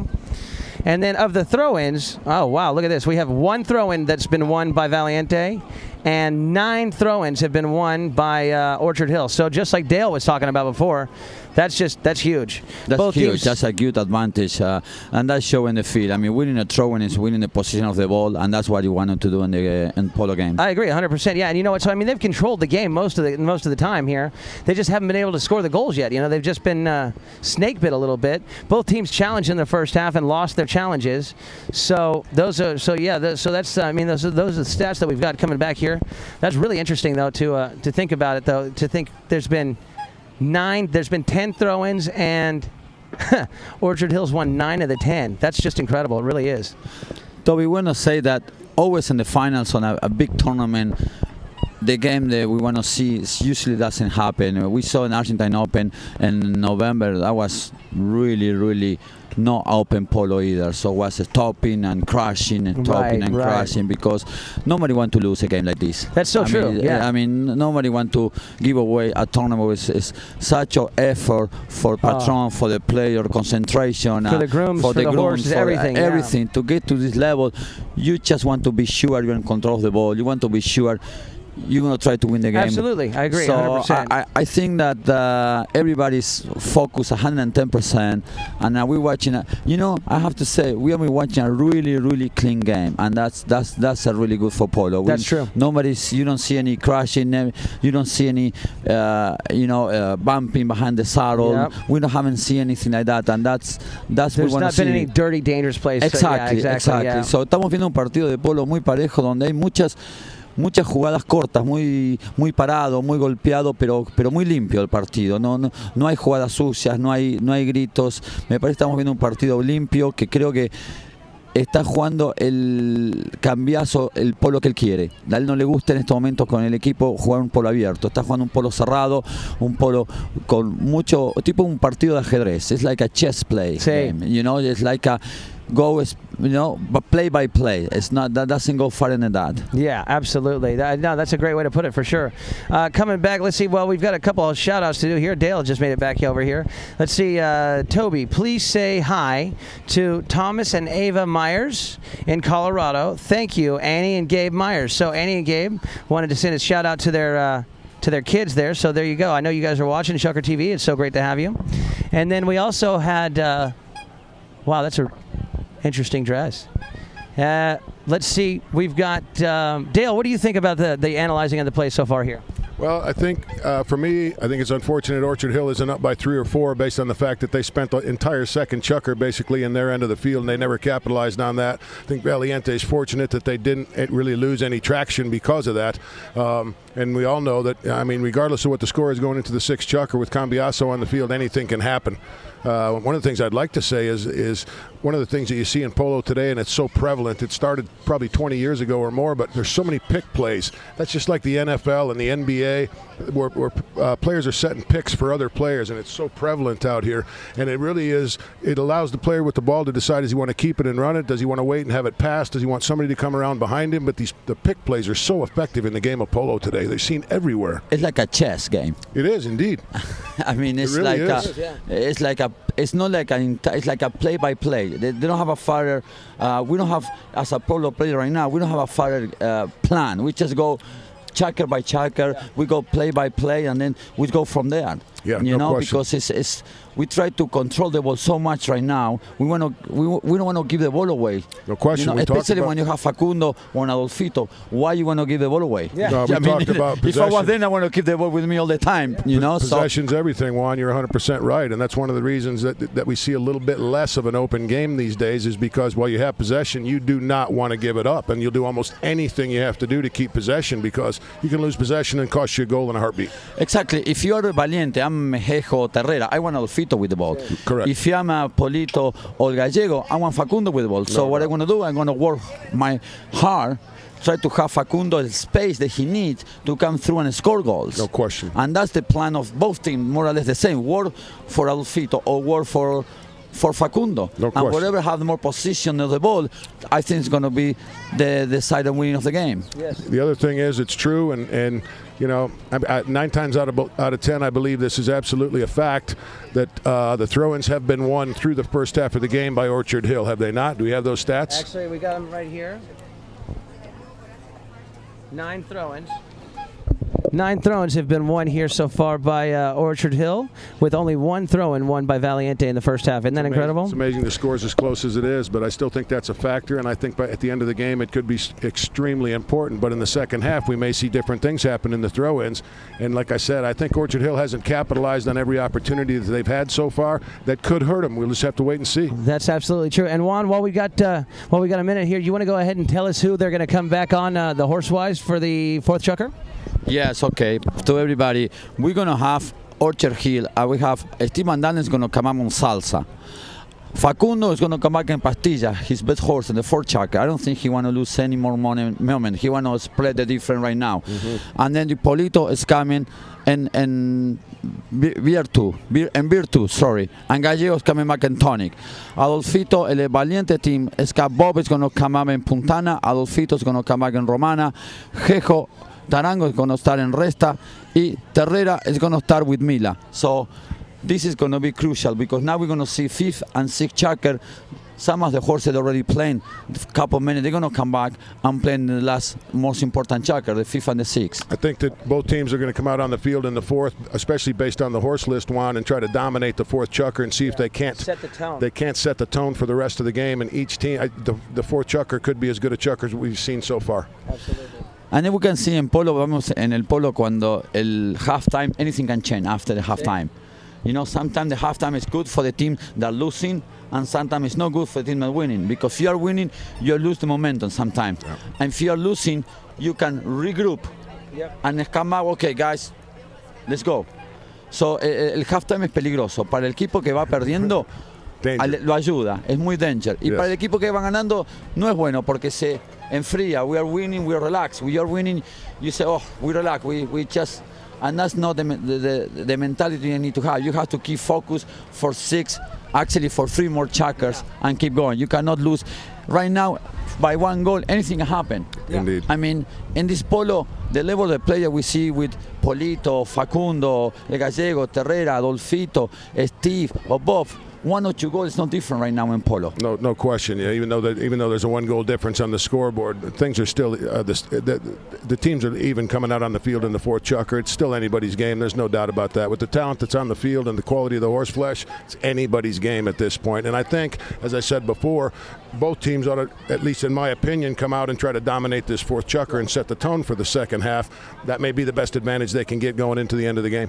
Yeah, and like I said before, I think in my point of view of the game, Orchard Hill is dominating the game right now. Agreed. He doesn't show in the score sheet. Agreed. I mean, they're winning by 1. Yeah. They could be winning by 4, and we'll say that's okay. Yeah. I mean, more, yeah. or more. They'll control the ball. I mean, Valiente doesn't even pass half a field for half a chukker. Yeah. They don't have a place. They don't have a room to go. It's a good point. It's even if they were up by 4, if Orchard Hill keeps playing the way they played in the first half, I don't see how they don't end up winning the game. No, I'm 100% agree with you, and we have to see they just got to start making their goals, though. They got to start making their goals now. You know, they've been snake bit all first half. Hopefully, they're going to change something up. But I will say this, like my father always says, and I've said it time and again, I'd rather go into halftime down by a couple of goals than up by a couple of goals, because you come back out, you're hungry, and you got nothing to lose. Juan made that point. You're better off being down at halftime, being the team coming back on the field for the 4th chukker, than you are the team that was up. There's no doubt that's true. Especially when you have an this player, I mean, losing or winning by 1 goal in the last chukker, we have the type of player we have right now. Anything can happen. Doesn't guarantee you anything. No, it's a wide open game. There's no doubt about that. 4th chukker should be very interesting from a tactical standpoint. Let's see what Valiente comes out and see if they can't get in a groove they haven't found yet. Absolutely. All right, guys. Well, it looks like our crowd is going to step off the field now. We're about to be ready to get this game back underway in just a few minutes. So we'll be back to start that 4th chukker, like I said, in probably about 2 more minutes after the crowd gets completely off the field. So stay with us, and we'll be back in, like I said, in about 2 minutes. I'll be switching back now. Hear this, yours?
Okay, here we go. The ball's back into play. Game's back underway.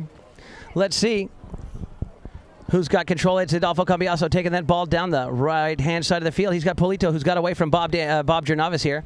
Bob trying to make a play back there. Look at Polito. He's trying to keep Adolfo completely eliminated out of this game. Ferrario trying to get his horse turned back around. Here comes Bob Gernavis. Oh, Ferrario. He was coming in hot, but Bob was coming even hotter. And now it's going to be Facundo there with a near side open back shot. First one to get turned back around is going to be picked up by Adolfito Cambiaso.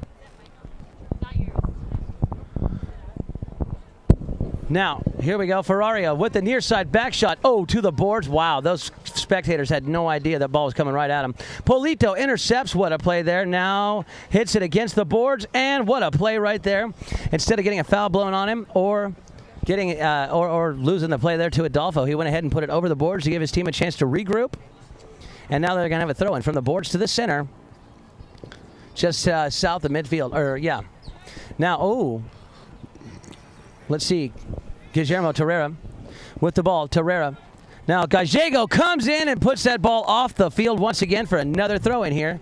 It's a nice souvenir. I bet you anything that somebody's going to throw that ball back out on the field. No, not yet. No? Okay. Well, they're keeping that one, Toby. They should, yeah. It's a good souvenir there. All right, Adolfo gets there. Now he wins this throw-in. Two throw-ins in a row. Yeah, there we go. 2 in a row. You're right. He sends it down there. Now look at this. Here comes Facundo Pires. Facundo comes in, hits the open back shot, looking for Polito. And we got a horse race once again. Polito out in front. Now he's got control of that ball. There he goes. Polito with Alejo Taranco on his hip. He checks up, pulls out of the play. Taranco hits a tail shot, hits the boards, using the board. Oh. That's the problem with this guy. That's the thing. Ferraro gets so intense. They have to be patient more. He have to think a bit more and go for the next play. No, you're 100% right. He's got to slow his mind down. His mind's going as fast as his horse in the game, and really the best players in the world, their mind is not going as fast as the horse in the game, and that's why they're so great, and he's so talented. I mean, with him, I'd take the bad with the good, but I think in order for him to really excel and move up in rank, he's going to have to learn how to slow his mind down. We have Adolfito taking the ball right now. Great. Yeah, that's a very good point there. Okay, Adolfo brings the ball back into play here on the penalty number 5 for the right-of-way violation. Bob Gernavis keeps Polito held up there, and look at this. Alejo's keeping Facundo held up too. Now, look at this. See how Adolfo's using Bob for that shield there. Keeps moving it to the left. Now gets in range. Now hits that ball down the field looking good. And sends it straight on through to tie this ball game back up at 5 goals apiece. Wow, what a play there by Bob and Adolfo, and Alejo for that matter. What disciplined play by both Bob and Alejo. I mean, they were relentless with Polito and Facundo, and Adolfo recognized an easy opportunity to take a shot on goal, and he made it. Man, that's incredible. I tell you what, that's not an easy feat to do either, to keep those two guys held up. Hat is off to Bob all day long. He's held Polito up. But now look at this. It's a completely different game this half. Now we've got Valiente winning these throw-ins here, and Facundo comes in hot from behind and picks up a whistle on the play. I don't know. At least from this angle, I didn't see a foul there. That's true. Obviously, we're not on the field, and I'm not criticizing the umpires, but I didn't see a foul there. Yeah, exactly. It's tough for us too from this angle where we're at now, because we're looking at it from the side, sideways to the play. So we weren't able to see the gap or anything like that. I don't think we'll see a challenge yet either. It's too early in the game, and they're going to need them later on. So they may as well let this one go. And evidently, at least from their perspective, I guess it wasn't as questionable as I thought it was. Yeah, exactly. Turning is a ruling on the field. Now, if you remember in the Audi semifinal game with Valiente, they did just that, actually, Dale. They used their penalty, their challenge in the 4th chukker and lost it. And it came back to haunt them almost completely there because Audi was able to keep theirs and use it later on in the game, and it really made a big difference at the time. We have our, let's see here. Facundo's going to take this penalty number 4. Incidentally, I have a correction here to make. As far as Twitter goes, we have Polo People Places here, who I've been calling a he. Polo People Places is actually a she, and she's standing here right next to us. Look at that. The ball's up. Oh, no. Facundo having a tough day with his penalty number 4s here today. That ball goes over the back line wide to the right. And once again, Valiente is going to bring the ball back into play on another knock-in. Let's hope these don't come back to hurt Orchard Hill. They've missed quite a few. That is true, yeah. Adolfo brings the ball back into play. Adolfo, and look at this. Polito's locked up with Bob once again, and this time it's going to be, look at that, everybody's locked up. Gallego coming in to put pressure on Adolfo. Adolfo, though, he's got that horsepower there. Now we're back. Yeah, look at this. So Adolfo shuts it down. Man, look at that horse. What a move. Now Ferrario there keeping Adolfo, getting him worked into coffin corner over there. Adolfo's going to have to start making him play. Oh, what a play. Adolfo put the ball into the horse's hoof and kicked it back, and it was back there by Polito Pires. Polito shot now up. We lost it again. Let's see. It's Adolfo there. Adolfo down in the red zone, and Adolfo sends it straight on through. What a play right there. Now taking the lead, breaking the tie for the first time here today, making the score 6-5 in favor of Valiente. You know, we talked about momentum and setting the pace in the fourth chukker, and so far Valiente's come out and they've damn sure done that. Pardon my French. There's a half a chukker to go, and the first half of this fourth chukkers belong to Valiente. Yeah, exactly right. Yeah, just like we talked about, setting the tone there for the fourth chukker. They came out hungry. Politos come back Shelty at a beautiful grade, and Facundo went to get Francesquita. Look at that. Welcome to the U.S. Open Championship. The Goodyear blimp has flying above us now. Now this ball's back into play, and it looks like this one's going to be won by Orchard Hill here. Ferrario there with that ball trying to break the Valiente momentum here, trying to tie this ball game back up if he can. He gives it back over to Polito. Polito's got that ball. Polito fires the next shot back towards the goal, and now Bob Jurnovsky is there too. Bad luck. That's a bad luck play there, yeah. Open back shot. Now it's going to be Facundo to pick this ball back up. He's got time to turn it back around. Nobody around him. Now look at that. Gallego working hard once again to keep those defenders away from Facundo. Facundo takes it back to the right. Now Alejo lays a bump on Facundo. Facundo gets away from him though. And now Facundo's just got one more guy to beat. That's going to be Adolfo, but it's going to be a Taranco. Alejo with a back shot there. Now Ferrario with a back shot. Oh my goodness. Oh, that looked good for a second. But it goes wide over the back line, so we're going to have another knock-in to be taken by Valiente. Man, that is a lot of knock-ins here so far today for Valiente. Yes, it is. It most certainly is, Toby. Well, we have a second here while Adolfo's making his circle. I want to say, I want to give a special shout-out to my mom and dad who are watching this game live on ChukkerTV down there on our ranch in Quimquimtrayu in southern Argentina in the province of Neuquén. So, hi, Mom and Dad. I hope you're enjoying the game here. They've been texting me. My mom has. Adolfo brings the ball back in. He's there on the left-hand side of the field. Now, he gets it away. What a play there. Polito coming in now. Adolfo lays a bump up. Polito gets past him. Keeps that ball to himself. Working it down the field. He's got a head of steam built up but can't keep the ball under control. And now it's going to be Alejo there hitting that ball back down the field trying to get it up there to Adolfo. Adolfo, he's got... Can he do it? Yes, he does. Adolfo still has control. Cambiaso there in the red zone. Adolfito, he shoots and puts that one straight on through.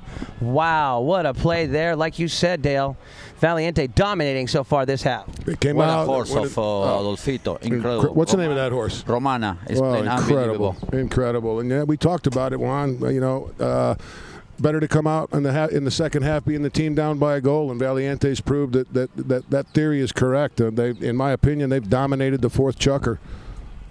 Absolutely here. Okay, so both teams line back up. It looks like Alejo Taranco's coming out on a fresh horse again. Adolfo wins another throw-in. No, he doesn't. It's going to be somebody was wrong there. We're going to let the umpire sort out who it was. I thought, man, from here, I thought a Ferrario was good. I thought, no, maybe he didn't. Maybe he had a near side play on that. I'm not sure. That's tough. Hard to tell from this angle.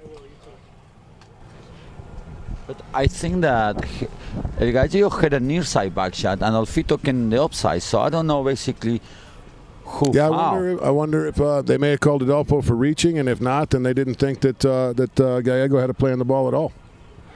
Then again, it might be no foul. It looks like it's gone to the third man. Yeah, I'll get the play call back here in just a second. Well, judging by Facundo's body language there, he's not happy with whatever they're taking right at this point. No, they're making a decision. I don't think they challenge. I agree. They're checking with the third man right now. Okay, that's what's going on. So, third man is Dale Sweats there. Dale, one of the top umpires in the game here. He's also the play analyst for ChukkerTV. Unfortunately, we weren't able to have Dale with us here today because he is doing his main job, which is being a professional umpire here, one of the top ones in the game, by the way, in the entire world, not just in the game. Looks like no foul. We're going to have a throw in here. Yeah, there we go. So no foul declared on the play. A little vindication there for either one of those guys. I'm not sure who it was, though. And it's back into play. Polito looking to pick it up, but it's going to be Facundo there on the near side. Facundo takes it forward now. Hits an open back shot looking for Polito. Oh, Adolfo tried to take it out of the air, but Polito's gets that ball. And here we go. Horse race coming. Polito out in front doing what he does best, making a run down the field. Adolfo look at Adolfo's sitting in his horse in his seat there trying to get to Polito. Polito tries to flip it back. Oh, my goodness. You see Adolfo close the gap on Polito. That was incredible, yeah. You know, it was a walk to goal. Ultimately became a high pressure situation at full speed because Adolfo came in there and he was coming. That is so true. Yeah, I tell you what. That's going to do it. The ball out of play when the 30-second bell goes. So that's going to end Chukker number 4. We're going to start the 5th Chukker with a knock-in once again to be taken by Valiente. Coming up in just a few minutes after a quick commercial break and after the players come back out on some fresh horses.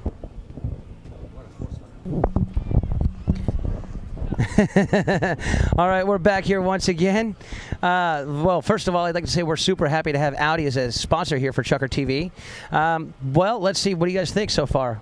Dale? Well, we talked about it. Like I said, we talked about who's coming out in the 4th Chukker and somebody trying to set the pace of the game, and I don't think there's any doubt that Valiente did that, and they really did it. And they did it from start to finish. They won the throw-ins. They capitalized on opportunities. They made very few, if any, mistakes. In my opinion, Orchard Hill may not be on their heels, but if the pace continues and Valiente's momentum stays the same, Orchard Hill's battle is very uphill from here. That's so true. They're making their goals where Orchard Hill has been missing most of theirs. Juan? I don't know. It's getting very, very tense, this game. I'm going to say that the horses on the Chukker for Orchard Hill, by Steve Ananda is going to come back and call whip. Facundo Pierre is going to cut in Sydney. Polito Pierre is going to play in Minute. And El Gallego is going to start in Gamma. And for Valiente, we got Bob is going to start in Gaston. Adolfito is going to start in Sugar. Gego Tarango is going to play in Medallon. And Terrera is going to come back in Julieta. All right, here we go. Also, I'd like to mention our giveaway here. The person that interacts with us the most on Twitter between the semifinals and now will be winning a free helmet from Polo Gear that we've had signed by a bunch of the high goal players that have played here this season. So it's going to be a very spat, and we've also got some signed polo balls too to give away as well. So be sure to keep on tweeting us here, and we're going to announce the winner tomorrow, probably later in the day. All right, Adolfo brings the ball into play, taking it down the left-hand side. Adolfito now finds some running room back to the right-hand side. Now they're changing their game up a little bit. Facundo tried to stay with Adolfo, but look at this. Adolfo accelerating away from everybody. Gallego out there taking him long. Gone. Wow, look at that. What a play, Gallego. Oh, whoa, what a play. Where did Polito go? That's why he's the magic man there. Polito Piedras there with the ball, holding it, keeping it to himself, working his way through the traffic. Now, Polito still with, this is what he does best here. Taps it out of the air. Super awesome, cool style there. Now it's going to be picked up here by Facundo. Facundo holds the play here, and Bob being very patient there. Doesn't make it. Whoops. Whoa. And Alejo takes that ball away. And I tell you what, the fans aren't happy with that one. But look at this horse run of Alejo. Alejo Taranco, beautiful cut shot back towards the goal. And he's got coming in. What a play here. It's going to be picked up by Van Andel. Well done, Steve. Van Andel. And, oh, man, Guillermo Terrera comes in. Guillermo there avoids the hook. Can he put this one on through? No, it's going to be over the back line wide. We're going to have a knock-in down there on the north end of the field to be taken by Orchard Hill. I like this pace, Toby. We're rocking now. That's what I like to see. Yeah, we're cooking with gasoline now. Let's see. We've got a bunch of tweets coming in too here. I won't be able to get to them all, but I'm going to try, everybody. So if I don't get to your tweet, I do apologize. The ball's back into play for now, though. Let's see. It's going to be Polito there with that ball on the left-hand side of the field. Polito looking up, looking for some help from his teammates. There goes Facundo breaking for the pass. Polito keeps it there, and Adolfo wins the ride-off, steals the ball away. Adolfito with the tail shot there, turning it back around, but it's going to be picked up here by Facundo, it looks like. Facundo taking the ball down the boards. Now Facundo still holding that ball. He sends it out there for Gallego. Gallego taking the ball back across the left-hand side, he's coming back to the west side of the field. Checking down as Adolfo comes in to make a play on him. Adolfo being patient there, now trying to put a bump on Gallego. Gallego turns it back around underneath his horse's neck, running it along the boards here. He's running short on real estate. He keeps that ball off the boards, letting that horse stretch out. Look at this. He's going to run past everybody. Gallego, he's gone now on a breakaway, looking good, working his way back to the center. Can he do it? Yes, he does so far, but near side back shot there from Guillermo Terrera. Terrera shot back, and there's Facundo Piedras. He's playing back as Polito. Oh, what a play there. Adolfito shuts it down. Polito goes flying past him, kind of like... Look at him wait for Bob to set the pick. Yeah, you're right. He was waiting for Bob now. He gets away from it. He just decides to release that ball all the way down the field. Coming in, Van Andel. What a play here. He's going to win this ride-off. Steve Van Andel comes in, slaps a tail shot, changing the right of way. But they're honoring him now. They're not taking him for granted anymore. Those guys are turning for the back shots, and we have a whistle, I think, here, stopping the clock. 4:41 left to go. We're going to see what our umpires decide. Turning is the ruling on the field. 4 horse changes right now taking place as we speak. Wow. Facundo went to get neutral suite. Polito Pierres, he's back on beer 2.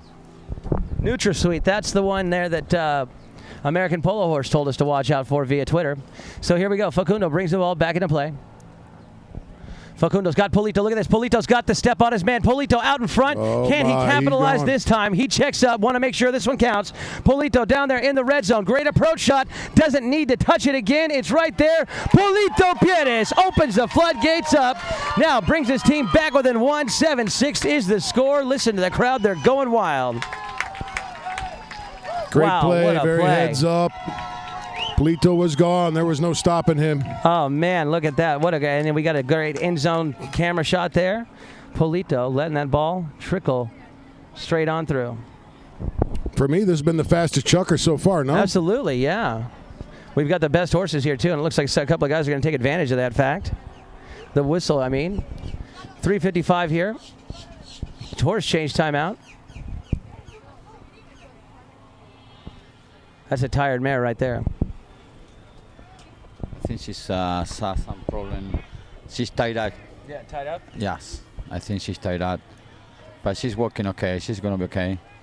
Yeah. Either way, we have some of the top vets in the world right here on standby on both pony lines here that's going to take a look at that mare and make absolutely sure that she's okay. So when we get word on her condition, I will pass that along to you. But the mare walking out the field under her own power is a great sign right there. But the way she's holding her tail, it looks like she's going to be she's tying up right there. Yeah, it looks. I think Juan's right. I think he called it. I think the muscles are locking up. That lactic acid built up very quick, very early, and all that really happens is it really takes a horse's mobility away. It's like a Charlie horse. Exactly, and there's not much you can do except get off, take it to the field or to the trailer. The vets will know exactly what to do, and it is certainly not a big deal, but it certainly ended her chucker in this game. For sure, yeah. They'll give her an injection of some muscle relaxer there, and then hopefully that'll ease the. Like you said, that lactic acid there, and let her.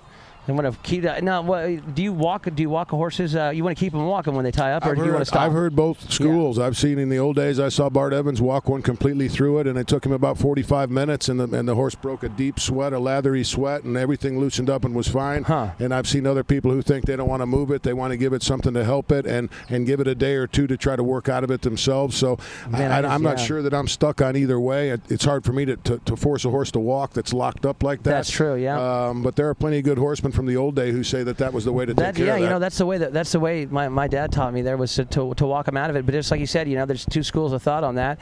And to tell you the truth, it's been so long since I was taking care of horses, I can't even tell you to remember anymore. Well, at the end of the day, both trains of thought are simply to do what's best for the horse. Absolutely. When it comes down to it, that's neither one of them are line. wrong. I mean, there are two different opinions, and they both have their merit. But both of them, the thought process begins with what's best for the horse. Absolutely. Yeah.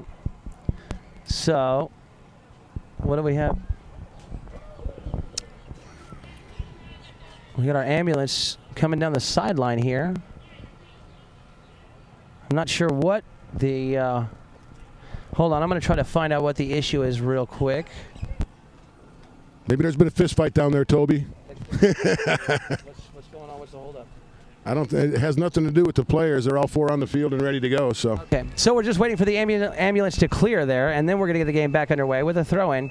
This time, it's Orchard Hill. They might have got some momentum back here. I tell you what, they kind of got caught with their pants down there in the fourth chukker. Valiente came out firing, and definitely they were firing on all cylinders and swinging at it too. Yeah, they were putting points on the board. They went from a deficit to having a surplus on the board. But now, Orchard Hill might be able to take that back away and put themselves back on top. I tell you what, I personally had Orchard Hill winning this game, not by a lot, but I did have them winning it. Well, I will say this: as much as Valiente dominated the fourth chukker, it really didn't rattle Orchard Hill. They came right back and got within one goal, and they don't look rattled. They don't look rattled. They really don't. No.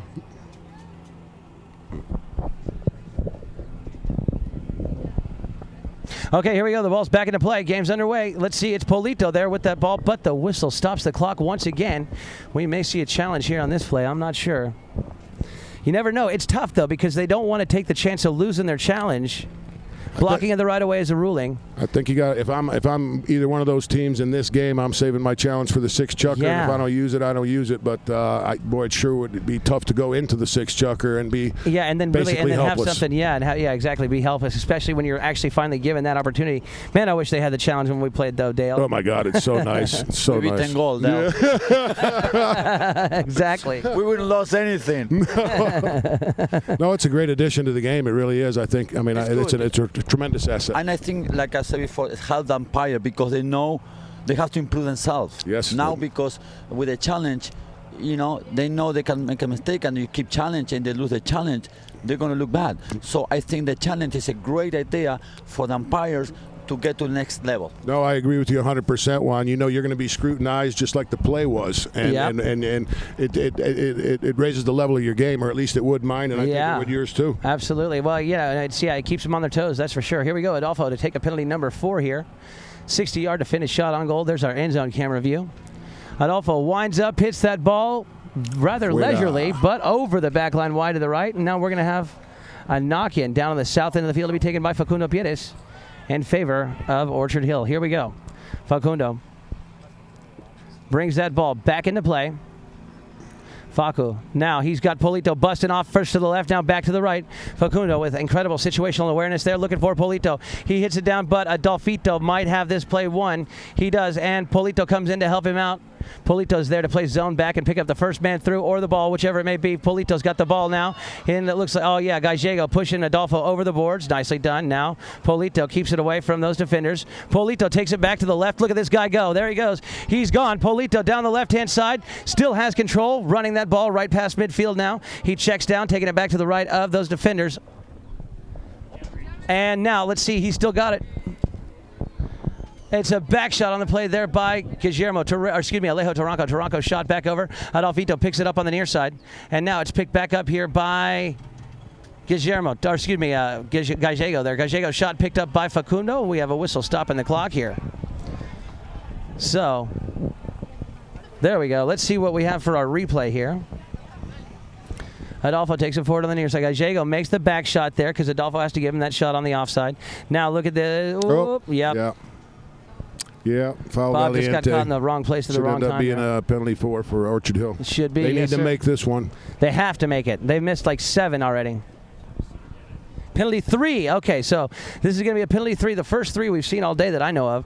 Penalty number 3 is a 40-yard shot on goal that can and most likely will be defended by Orchard or Valiente here. Well, they did make it a 3, didn't they? My bad. It's a good call, a penalty 3, because if Bob didn't foul, Facundo was completely with nobody in front to pass. So it was him and the goal.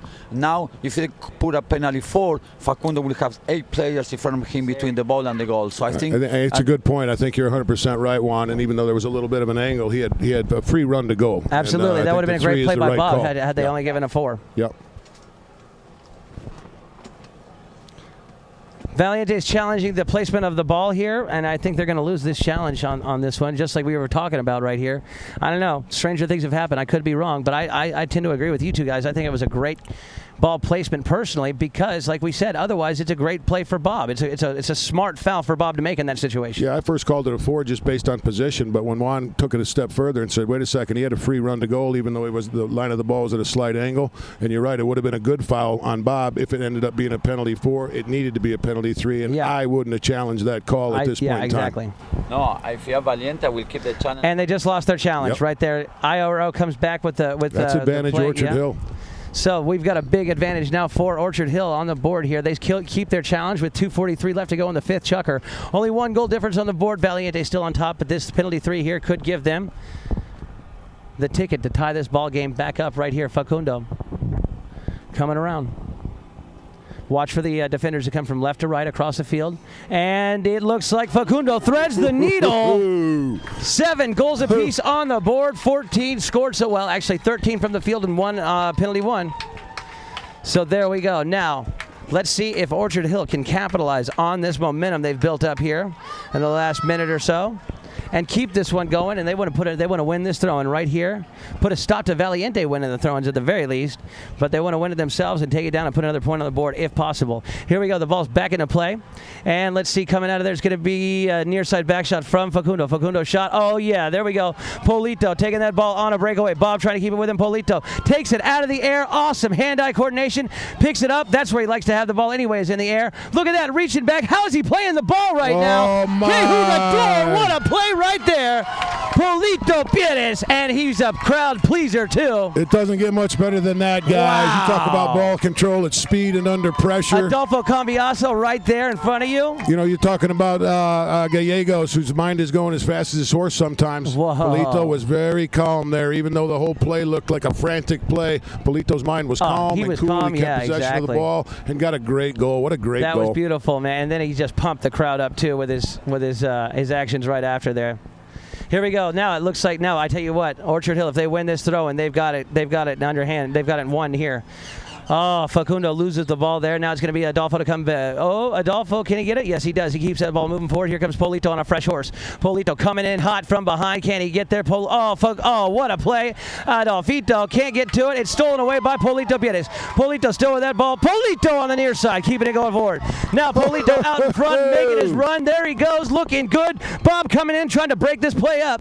Polito takes it on the near side, keeping it away from Alejo Taranco. He's running out of real estate now. He gets over there towards the end of the field. He gets called off by Gallego. Gallego with the ball, flips it back to Facundo. What a play.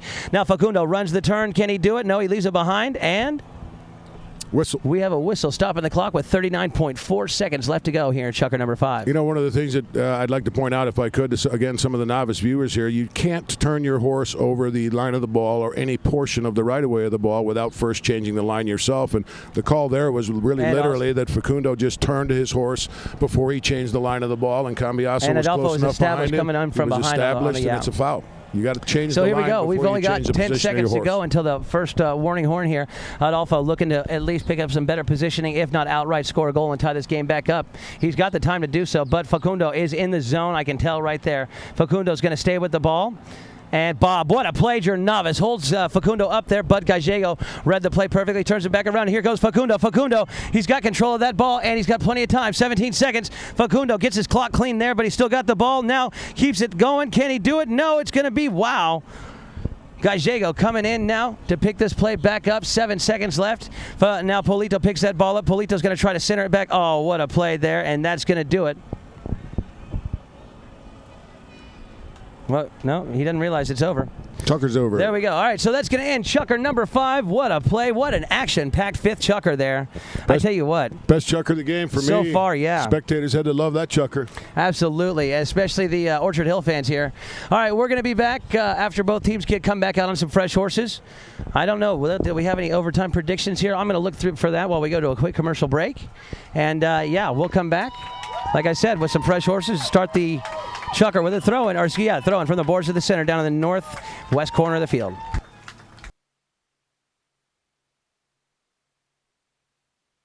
Well, let's see. Who do we have? Before we go to anything else, I'm going to bring in a very special guest, overtime prediction specialist, Joe Martini. Come here, buddy. What you call, Joe? What do you say? Come around here. I want you to tell us yourself. This is Joe Martini, one of the guys that tweets us all the time. Joe, thanks for being with us. What's your OT prediction? No OT, Toby. I'm going to say Orchard Hill by 2 at the end of the 6th Chukker. All right. That's Bold what I like to hear. But I think he might know what he's talking about. That's fantastic, man. All right. Well, that's great. So Joe says we're going to be back to start our 6th and final Chukker here in just a few minutes. But what do we say, guys? I mean, that was just incredible. That was a great Chukker. I mean, we're running a beautiful play, beautiful goal by Polito Pires. He took his patience, he took his time. Adolfito was reaching him. He went by Polito, and Polito scored a beautiful goal. I think after scored that goal, he make his teammate just a step at another level. Absolutely, for that'll sure. give you some momentum without a doubt. It may have been the best goal of the Open so far, but absolutely incredible. In my opinion, it was definitely the best Chukker of the finals so far. The ironic part about this is both these teams are good enough and capable that with a 1-point spread, it's still anybody's game. I think it's going to come down to throw-ins, possession, and whoever makes the least amount of mistakes in this Chukker is liable to be the Open champion. Juan, I'm going to turn the mic over to you so you can tell us who we got horses-wise coming back out. Perfecto, my friend. We have for Orchard Hill, Steve Hernandez going to open in Cumbia, El Gallego going to start in Dulzuna, Facundo Pierres going to come back in Pastilla again, Polito Pierres going to start in Minu. And we have for Valiente, Bob Ginobili is going to play in Austral, Jejo Tarango is going to come back in Medallón, Terrera is going to come back in Juanita, and Adolfito, I think, is coming back in Dolfina Buenaventura. All right, thanks so much, Juan. That's awesome. We just had the Orchard Hill boys ride back out on the field right past where we're at right here. Had to give them some encouragement. Everybody's just, I would tell you what, everybody's on the edge of their seats right now. This has been an incredible game. Dale, what's your prediction, buddy? I'm going to predict Orchard Hill. I think in the game so far that they've kept their heads and stayed to their game more than Valiente has. That being said, I don't know that I'm willing to put any money on it because Adolfo Cambiaso is on the other team, and I don't want to take away anything from Facundo in any way, shape, or form.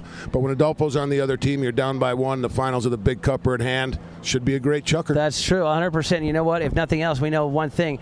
Adolfo has been 10 goals for 25 years now, something like that. He went to 10 goals at age 17. The guy couldn't buy a pack of cigarettes, and he's a 10-goal polo player. That's pretty awesome, in my opinion. Oh, it's an incredible story. The fact is that he's here. He's been here 1,000 times before, and if there's anybody that can handle the pressure, it's that guy for sure. No question. I think it's going to be a matter of how his teammates play for him, what their strategy is. Do they want him to have the ball most of the chucker, and are they disciplined enough to keep Polito and Facundo at bay? And again, it's going to be about possession. It should be a great chucker. Absolutely, I agree 100%. We've got our two teams lining up. The ball did hit, I think, it did hit the boards to end the chucker there. So, all right, Kale Newman just texted me and said, no. No, she says overtime coming. So Kale says yes on the OT prediction. I love it. She's been pretty hot this year. We'll see what happens. Here we go. All right, so the ball did hit the boards to end the chucker, so it's going to be the throw-in from the boards to the center. Down there in the northwest corner of the field with Orchard Hill going short. The ball stopped in the front end. Gallego trying to block up the player there. Facundo comes in, tries to take it away on the near side. Couldn't quite do it. Yes, maybe he does. Nope, it's picked up here by Adolfito. Adolfo making a run down the right-hand side. Adolfo takes it back to the right of Gallego. And now Facundo comes in, makes the bump, takes the ball, and now leaves it behind there. We are going to see this one be... Lost our signal. It's picked back up here by... Facundo with the back shot there. Oh, with a man on his hip. He hits the back shot, and we have a whistle, though. I don't know. Yeah, I couldn't really tell from here either. It was a little bit choppy. It really was, yeah. A little difficult to tell what they called. Juan, what do you think? I think it's the right moment for Orchard Hill to ask for the challenge because you don't want to give a chance to Valiente go to penalty midfield or penalty 4. I think there was rather an infection, but I think let's see what the umpire decided to do. They're going to do a throw-in. Offsetting penalties on the play. It's going to be a throw-in here. Wow. So I think your point was good, Juan. Though, if they had blown a foul on Orchard Hill, it would have been a good time to challenge. Absolutely. It is the last chucker. It didn't look like anything was clear cut. Fortunately, they still have it. And they didn't need to use it, but. Okay, here we go. So the throw-in's going to be from the center of the boards. There it goes. The ball's back into play. Look at this. Polito wins that ball. And now Facundo comes in. Facundo takes the ball, taking it around. Now Adolfo looking to pick up a whistle, and I guess he did there. 6:56 left to go. You think? Yes. Facundo turning right away off the ball. And I think that we have a technical, we have an extra whistle. Oh no, let's see what umpire decides. They go to the midfield for the penalty 5, midfield in favor of Valiente. All right, here we go. Yeah, now I got Brinty Mercatani. I know you're watching out there. Brinty says OT coming. Appealing number going against the number 4 in black. So went from a spot to a center hit here. That's the first appeal whistle blown against the Orchard Hill team in a while, actually, too. Not really the best time to give up an appeal whistle. Here goes Facundo. He gets past. They changed their game up. There we go. Facundo, and he's got Guillermo Torreira all over him. Oh, Adolfito having a little trouble there. Facundo comes in looking to pick up the whistle himself, and here comes Polito taking that ball away. And now it's going to be Facundo. Facundo keeps it away. What a play. Man, that guy's a polo player now. He hits it down there looking for Polito. Polito coming in hot. He picks the ball up on the fly, gets that ball working down the field. Will it go? He's right there. No, it's going to be Alejo Taranco to come in and hit the open back shot. Big time missed opportunity. That was beautiful. but yeah, the great play there. Now Adolfo looks like he's going to capitalize on this one here. Looking to do so anyway right now, and here comes Steve Van Andel going back, as does Gallego. Gallego looking for the hook. He makes the hook, and now it's going to be Polito. Polito near side back shot there. Facundo is covered up. Can he get to the ball anyway, though? He's got this one coming in. He rides the man off and steals that ball back away. Oh, what a play. Stabs it out of the air, tennis serve style, and now comes up with the ball on the near side, taking it forward with Adolfo in pursuit, as well as Alejo Taranco. Now, he checks up. He's going to let that guy hit. Oh, what a near side back shot from Alejo.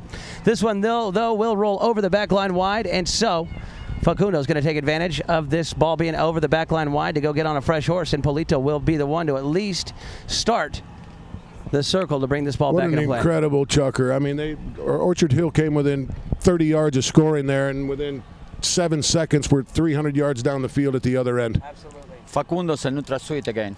NutraSweet. Now Facundo slaps it up there to Polito. Polito checking down now Facundo's going for the pass. Look at this. NutraSweet is fresh and running hard here. Bob coming in trying to get there, but Facundo takes it on the near side. Oh, cannot keep it going. Bob takes it out of the air for a second, and now it's going to be picked up here and turned back around by Alejo Taranco, who has been playing fantastic polo here today. Adolfo comes in. 5:07 left to go.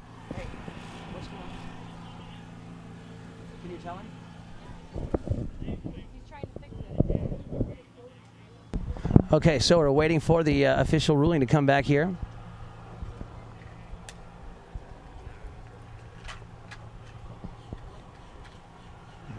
Thank you, sir. Here we go. Adolfo coming in hot right now. He's got Alejo taking the ball, bringing the ball back into play. Now, Adolfito takes that ball back to the left-hand side, and Facundo comes in to make a play on him. Facundo makes the hook, but can Adolfo keep that ball? Ooh, whistle.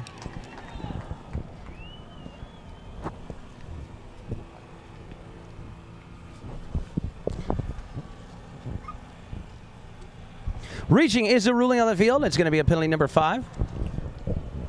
Let's see. We've got a bunch of texts coming back in. Let's see what else we got here. Roger Worrell says, holy ball handling at ChukkerTV. Hashtag live polo. Polito Piedes is amazing. I agree with you on that one, Roger. Here we go. The ball's back into play. Facundo fires a huge shot down the field, looking to drain it from there. Will it go? Looking good. Facundo Piedes. Oh, my. Incredible. Hashtag incredible. Everyone. Incredible show. What a momento. What a player. What a way to score a goal. You think about his talent overall to be able to hit the ball accurately from 120 yards, 30 yards away, and be as good a ball handler as there is on the field. What an incredible player. There are guys that can sword fight. There's guys that can hit the ball hard. There's few that can do both very well. And he is one of them. So here we go. We're back to the middle, and I tell you what, Valiente is kind of struggling here at the moment. No, Alejo does not give up, though. Now, Gallego coming in to make a play on Alejo. Alejo still with that ball. I might have spoke too soon. He puts the ball over the sidelines there. And now, let's see here. There we go. We got our feedback here.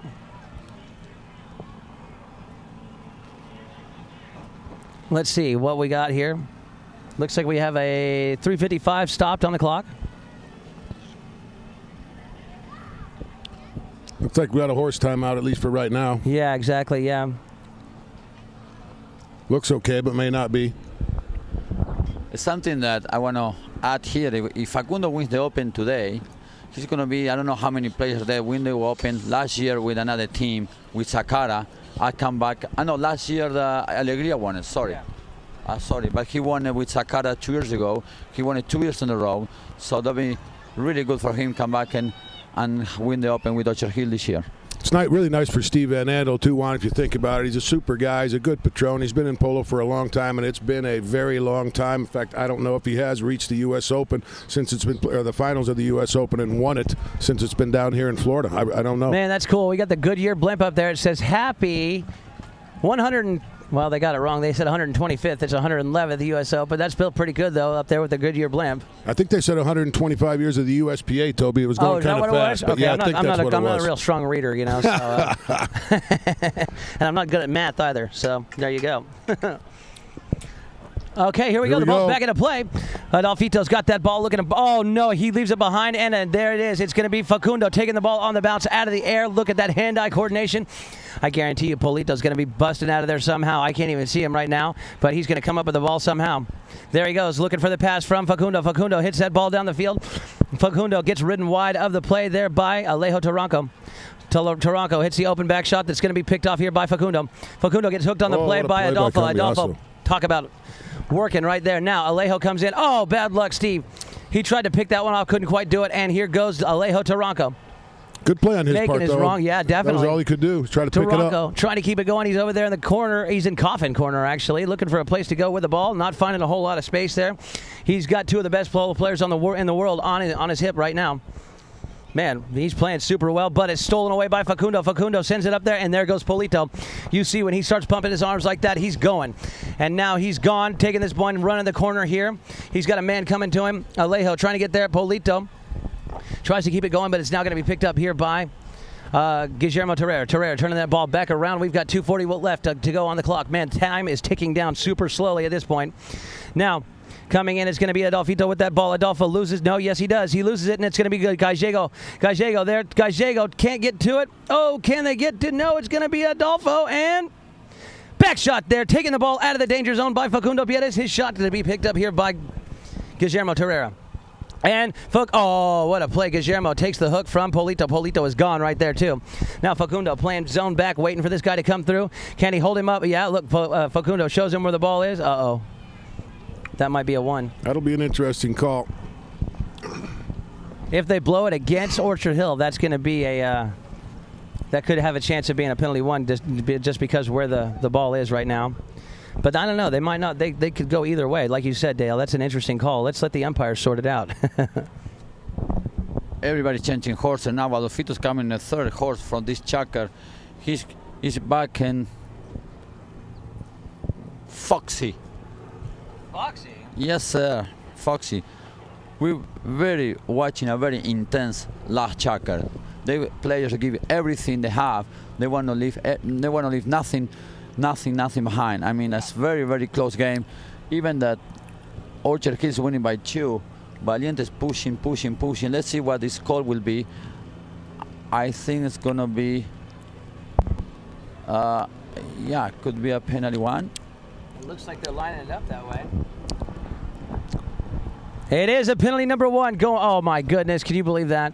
Automatic goal goes in favor of Valiente, bringing them within 1, now making the score 9-8. And a throw-in from the center to the boards, giving the team that was fouled. That's Valiente. Challenge on the play. Okay. I was going to say, I thought, yeah, we got to use it. Yeah. Orchard Hill challenge. Orchard Hill has to use their challenge right here. I mean, this is clutch right here. This is the one where it can really matter here.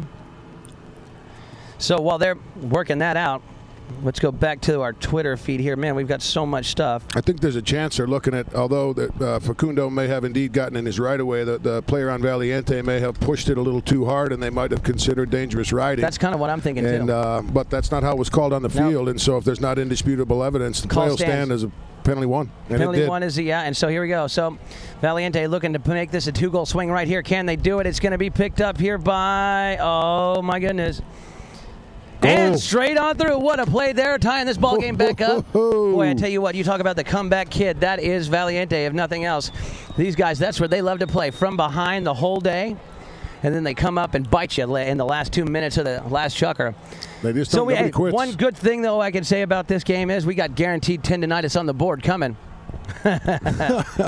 My favorite score in the world. 1:40 left to go. We get back to the throw-in. Who's going to win this one? Adolfo's team's got the good side of the throw-in. Adolfo wins that throw-in there. And now Facundo trying to make a play on him. Now Adolfo makes a run down the side of the field. Watch out, kids. Here comes Adolfo. He's holding that ball as Facundo is there to put pressure on him. Facundo laying a bump on Adolfo. Now Alejo comes in, and Adolfo changes to the right of way. And let's see, Alejo Taranco has that ball. Bob Jernavis breaks it up, and here goes Adolfito Cambiaso. Adolfo looking to take the lead back right now. Can he do it? Oh, no! He lost his mallet head. Yes, there it goes. It's going to be a back shot here. Another back shot from Guillermo Terrera. And Polito's there. Polito picks it up. No! My goodness. Foul on Polito. That was... very unfortunate. He certainly didn't try to foul, but based on what happened, the action of his horse while he was trying to get possession of that ball, he certainly did He doesn't have another challenge. No, there's no challenges left. That's game, I'm telling you. There's a minute left. Open goal. Doesn't look good for Orchard Hill. Oh, I know it's not over goodness. yet, but I'm sure they're thinking about that second chucker. Orchard Hill right now needs a lot of help from the Polo Gods if they have a chance of winning this ball game.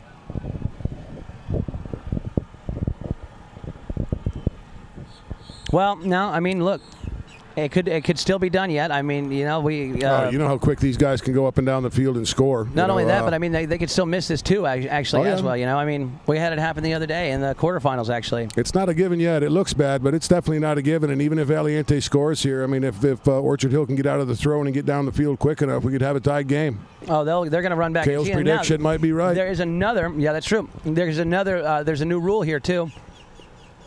By the a new rule in the USPA that says if the Orchard Hill team gets all the way back to the throw-in, and the four of them are standing there, and even if Valiente isn't wasting time, but they're coming back and it doesn't look like they're going to beat the horn, the umpires will blow the whistle and stop the clock, so the last 30 seconds will be played. I like that rule. I think that's fair. Say again. No.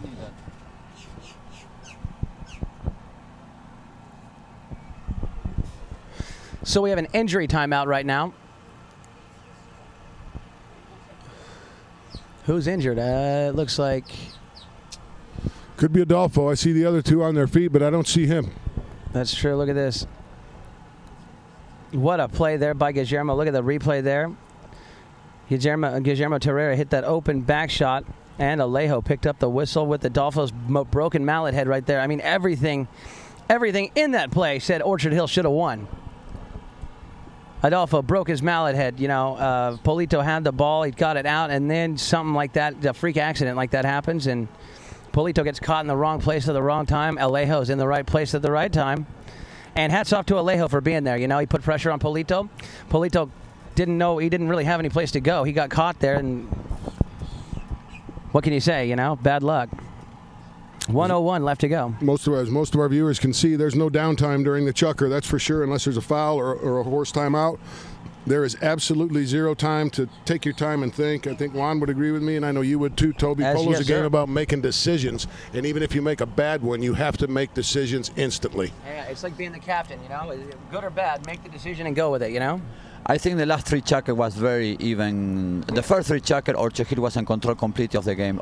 Then in the last three chucker, Valiente step up and make it even. So I think could be any way for any of the team that deserve to win. That's what happened. Okay, so if you notice those black bars on the TV right now, that's because we're broadcasting this game on in 4K high def right now. So we're the first company to ever do that. So that's what those bars there. If you notice those going around at the top of the bottom of the screen, that's what that is. So this is super high def quality that we're broadcasting in right now. Yeah, I was thinking back throughout the first half, Juan, it was Orchard Hill's half, and they only came up one goal. They only came out of that first half up one goal, and I mean, they really needed to be up 3 or 4, and overall, I mean, Valiente coming out being down by 1 would have been no different than them coming out being down by 3 or 4. But Orchard Hill's going to look back on that second chucker if they end up losing this game and wish it would have gone differently. I agree 100% with you. The game was in control, and they have a chance. They have the penalty shoot. They have safeties. I mean, they could be winning, like you say, by 4 or 5 goals. And then you have Adolfito and Valiente coming strong, both doing a good job taking Polito first, and then Orchard Hill decided to change. They sent Facundo to try to get Adolfito to put more pressure on Adolfito and the Nonkins, and that worked out good for Orchard Hill. So, it's like I said before, this is a chess game. Oh, it is. It's like a game by game, big game by game. I don't know how fair it is for Orchard Hill, but winning by 2 goals, have a penalty 1, and they costing 2 goals. But I guess that's the rule it is.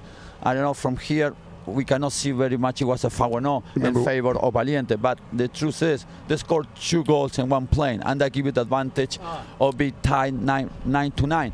Now we're heading back. Polito have a nice breakaway. He lose the ball. Adolfito get it. He sent it. He broke the mallet.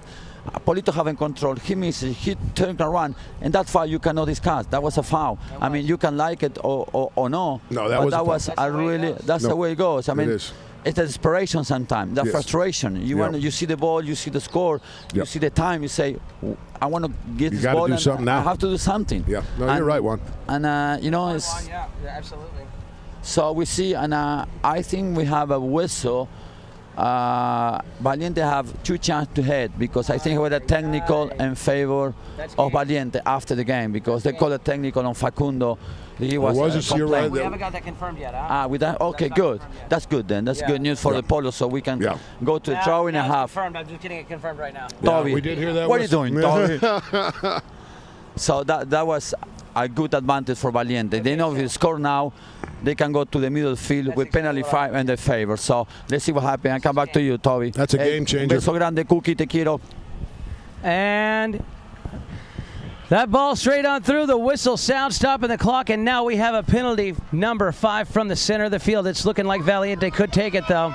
I tell you what, this actually might work out better for Orchard Hill here, though, with that technical and being a penalty 5 from the middle, because the clock is stopped right now with 57.5 seconds. By the time they got back, if they had not had that technical, just for the throw-in, it would have been closer to, like, maybe 30, He did 35. he saved every bit of 20 to 25 seconds. The challenge is they've got to get the ball away from Valiente Exactly. here. But he did save time. He did indeed save himself some time. So this actually worked out better for Facundo here.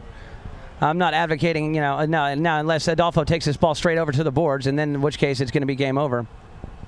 Oh, takes He's it off gone. to the right. He baited him into it there.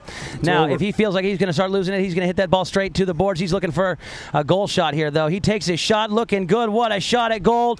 Oh, my the goodness. game, Que boys. That's the jugador. game. Wow. Unbelievable. Adolfo Cambiaso, he still got it. Still number 1. Look at that guy go right there. What an incredible game, incredible Wow. second half. God almighty, that second half was one of the best polo games I've seen. I agree 100%. That was just about as good of a game as you could see right there. Adolfo Cambiaso takes the lead right there, puts a final score 11-9 in favor of Valiente. They've done it. They take the 2015 111th United States Polo Association's Open Championship. So Adolfo back on the... And I tell you what, Bob and Adolfo hugging right there. Bob Dranovis can hold his head up high in the air because I tell you what, he made this win happen for his team. This team's been on the hunt for this cup for 3 years, and it's finally coming together for them. And in one of the best overall opens that we've ever seen as far as competitive and closeness of games, it may be the best open that they could have possibly won. Man, I agree. Look at that. Look at them. They are super stoked. It's funny, in one point, Valiente was very close to be out of the tournament. At one point, if it was a penalty shot, the Coca-Cola means Valiente was out. And and then they come back so strong and so confident in the horses and the players, and they have the best player in the world. You have to admit it, Cambiaso still is number 1. No question. Absolutely no question. No question about it. It's nice to see. Look at that, Adolfo. He jumps off. Everybody's stoked for him. You can't take it away from him. What a game. I mean, that was incredible. Adolfo Cambiaso, still the man. You can see what it means to these players. Cambiaso is arguably the best player in the world. He's probably won more games than any other player playing today.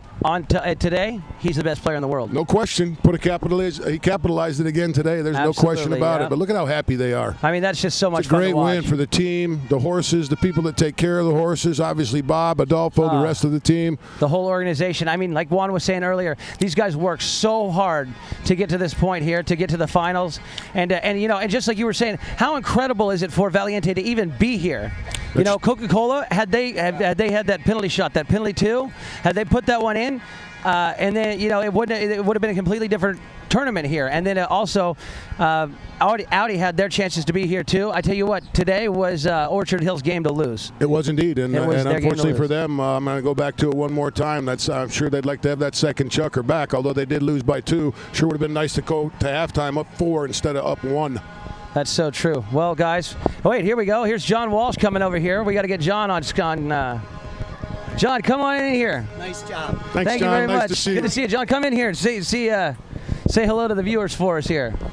What a game. What a game. Huh? But what kind of a deal does Adolfo Cambiaso have with the Devil that he wins every single game in the last 30 seconds? 3 goals. What a phenomenal way to end the season. That's composure, John. It's composure under pressure, and he may be the #1 player in the world without a doubt at the game, but he's also the #1 player at the world at being able to control his mind under pressure and to have his team disciplined enough to pull it out, and he's done it time and time again. And I've seen him do it in Argentina. I've seen him do it in England. I've seen him do it all over the world. But you're absolutely right. It's grace under pressure. And people say he's the greatest polo player ever, and that's hard to refute that. Yeah. It's been in the top for 25 years. Remember that he started when he came here 15 years. He was 15-year-old.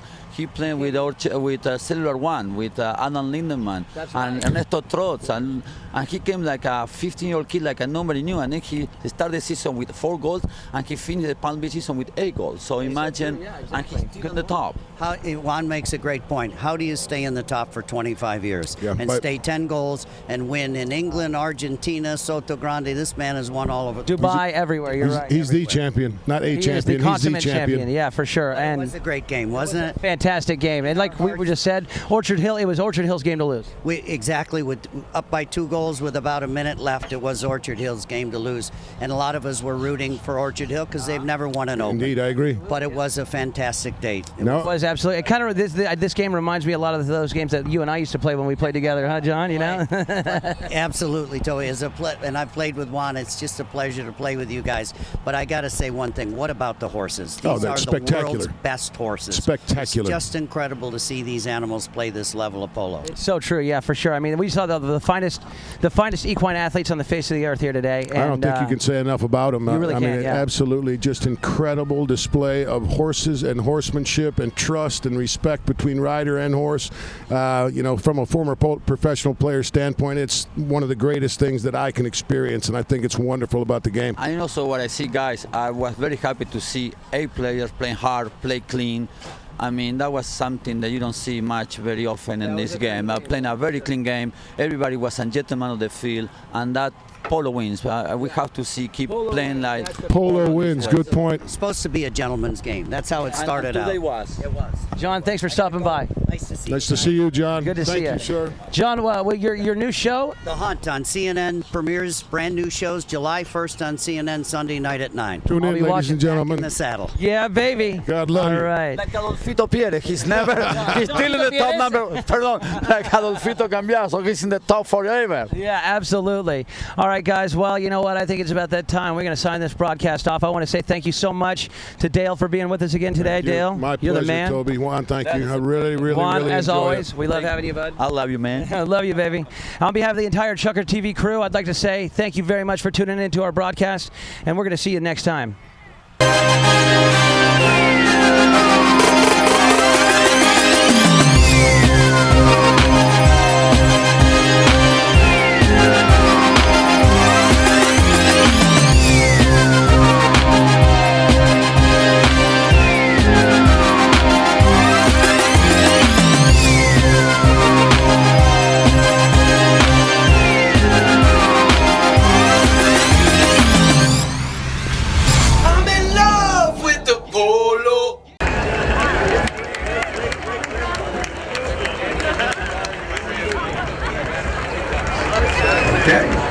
Steve Van Andel, the team captain of Orchard Hill, next to Gallego Ferrari.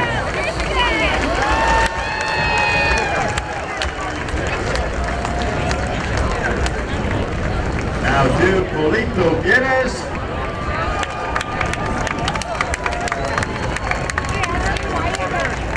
And Facundo Guinness.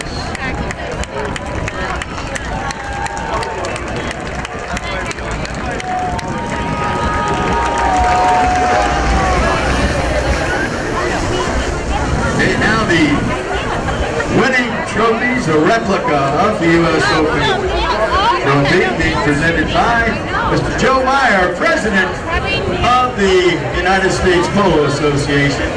First to team captain, Bob Janavis.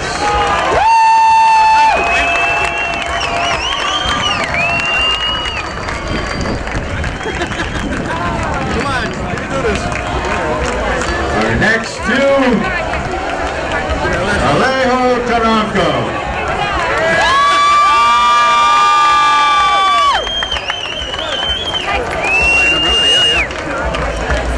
Next to Guillermo Caneda.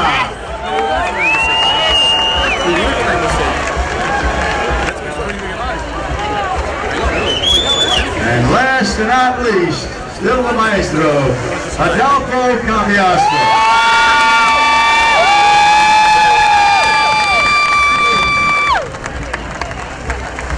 Okay. Now our next award is the Willis Hartman Award. This award is 50 years old. This is presented by Willis Hartman. It is 50 years old. It's being presented today to Ramona, I think? Romana, excuse me. Romana, owned by Adolfo Cambiasso and Bob Janavis. Played by Adolfo in the 4th chukker. This is chukker number 4 when Adolfo scored all those goals and put his team on top for the first time.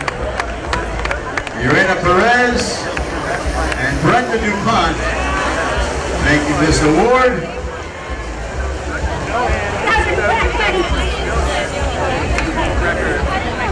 To Romana. Willis Hartman Award.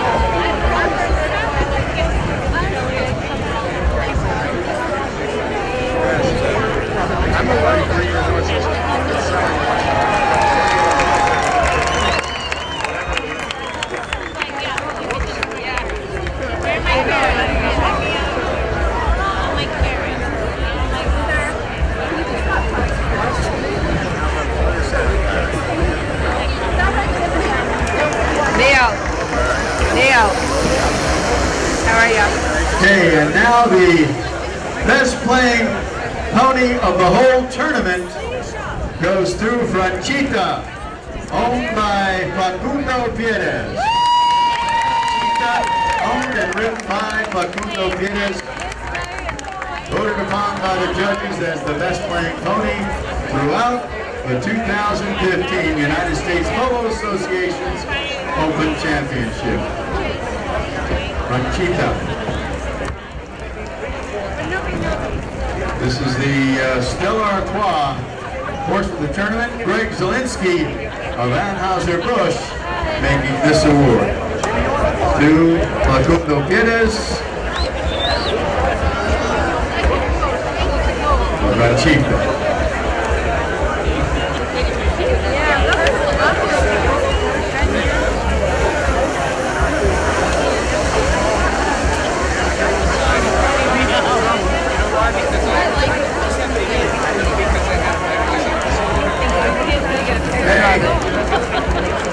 Our next award is the Seymour Knox Most Valuable Player Award.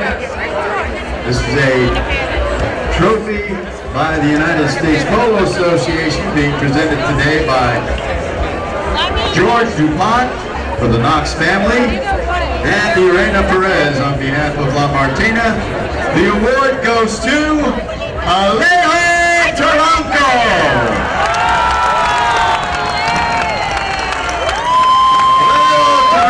The Seymour Knox Award for the MVP of today's match. All right.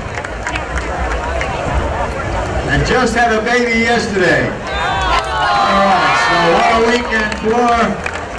Is that why he played so well today?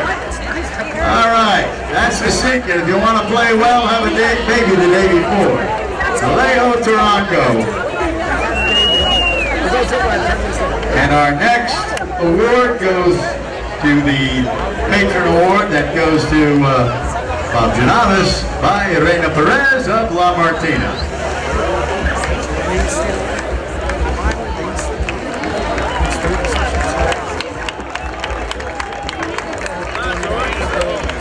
Okay, so let's have a big round of applause for both teams.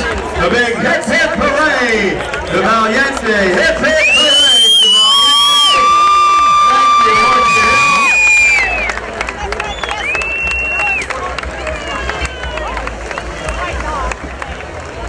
All right, and now we're going to call on Mr. Chuck Weaver, the chairman of the United States Polo Association, to present the Perpetual Award first to team captain Bob Janavis.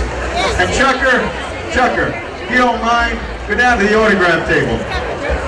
Okay, thank you.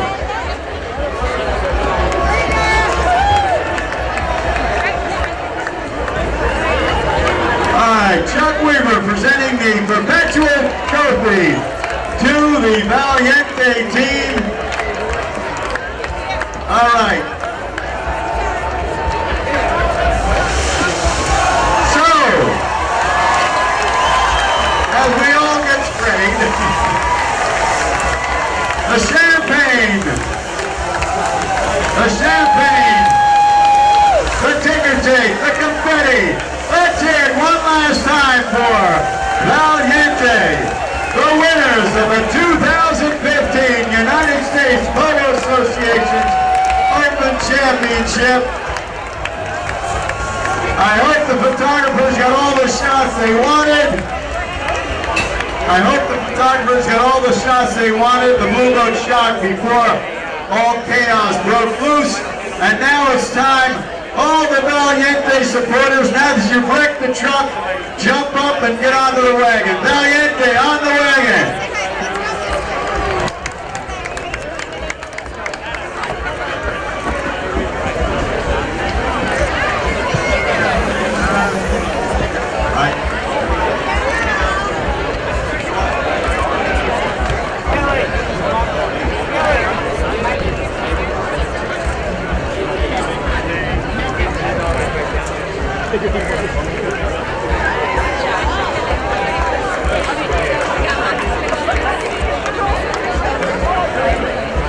I hold up a minute.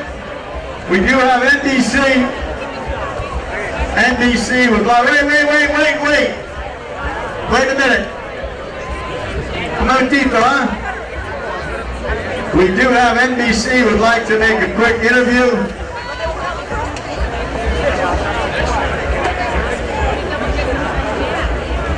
So, ladies and gentlemen, I hate to tell you this, but this is the end. This is the last game of the 2015 season. We'll see you next January. Thanks for coming out. And again, we couldn't have this without you all, and we couldn't have everything that we do have without the great staff here at the International Polo Club Palm Beach. Right, the ground staff, to the food and beverage staff, to Maria Fiola and her stadium staff. So again, a big thanks. I know John Walsh mentioned this earlier. Thank you for coming out. And ladies and gentlemen, a big round of applause for Tony Capola, the voice of polo. Thank you, Tony.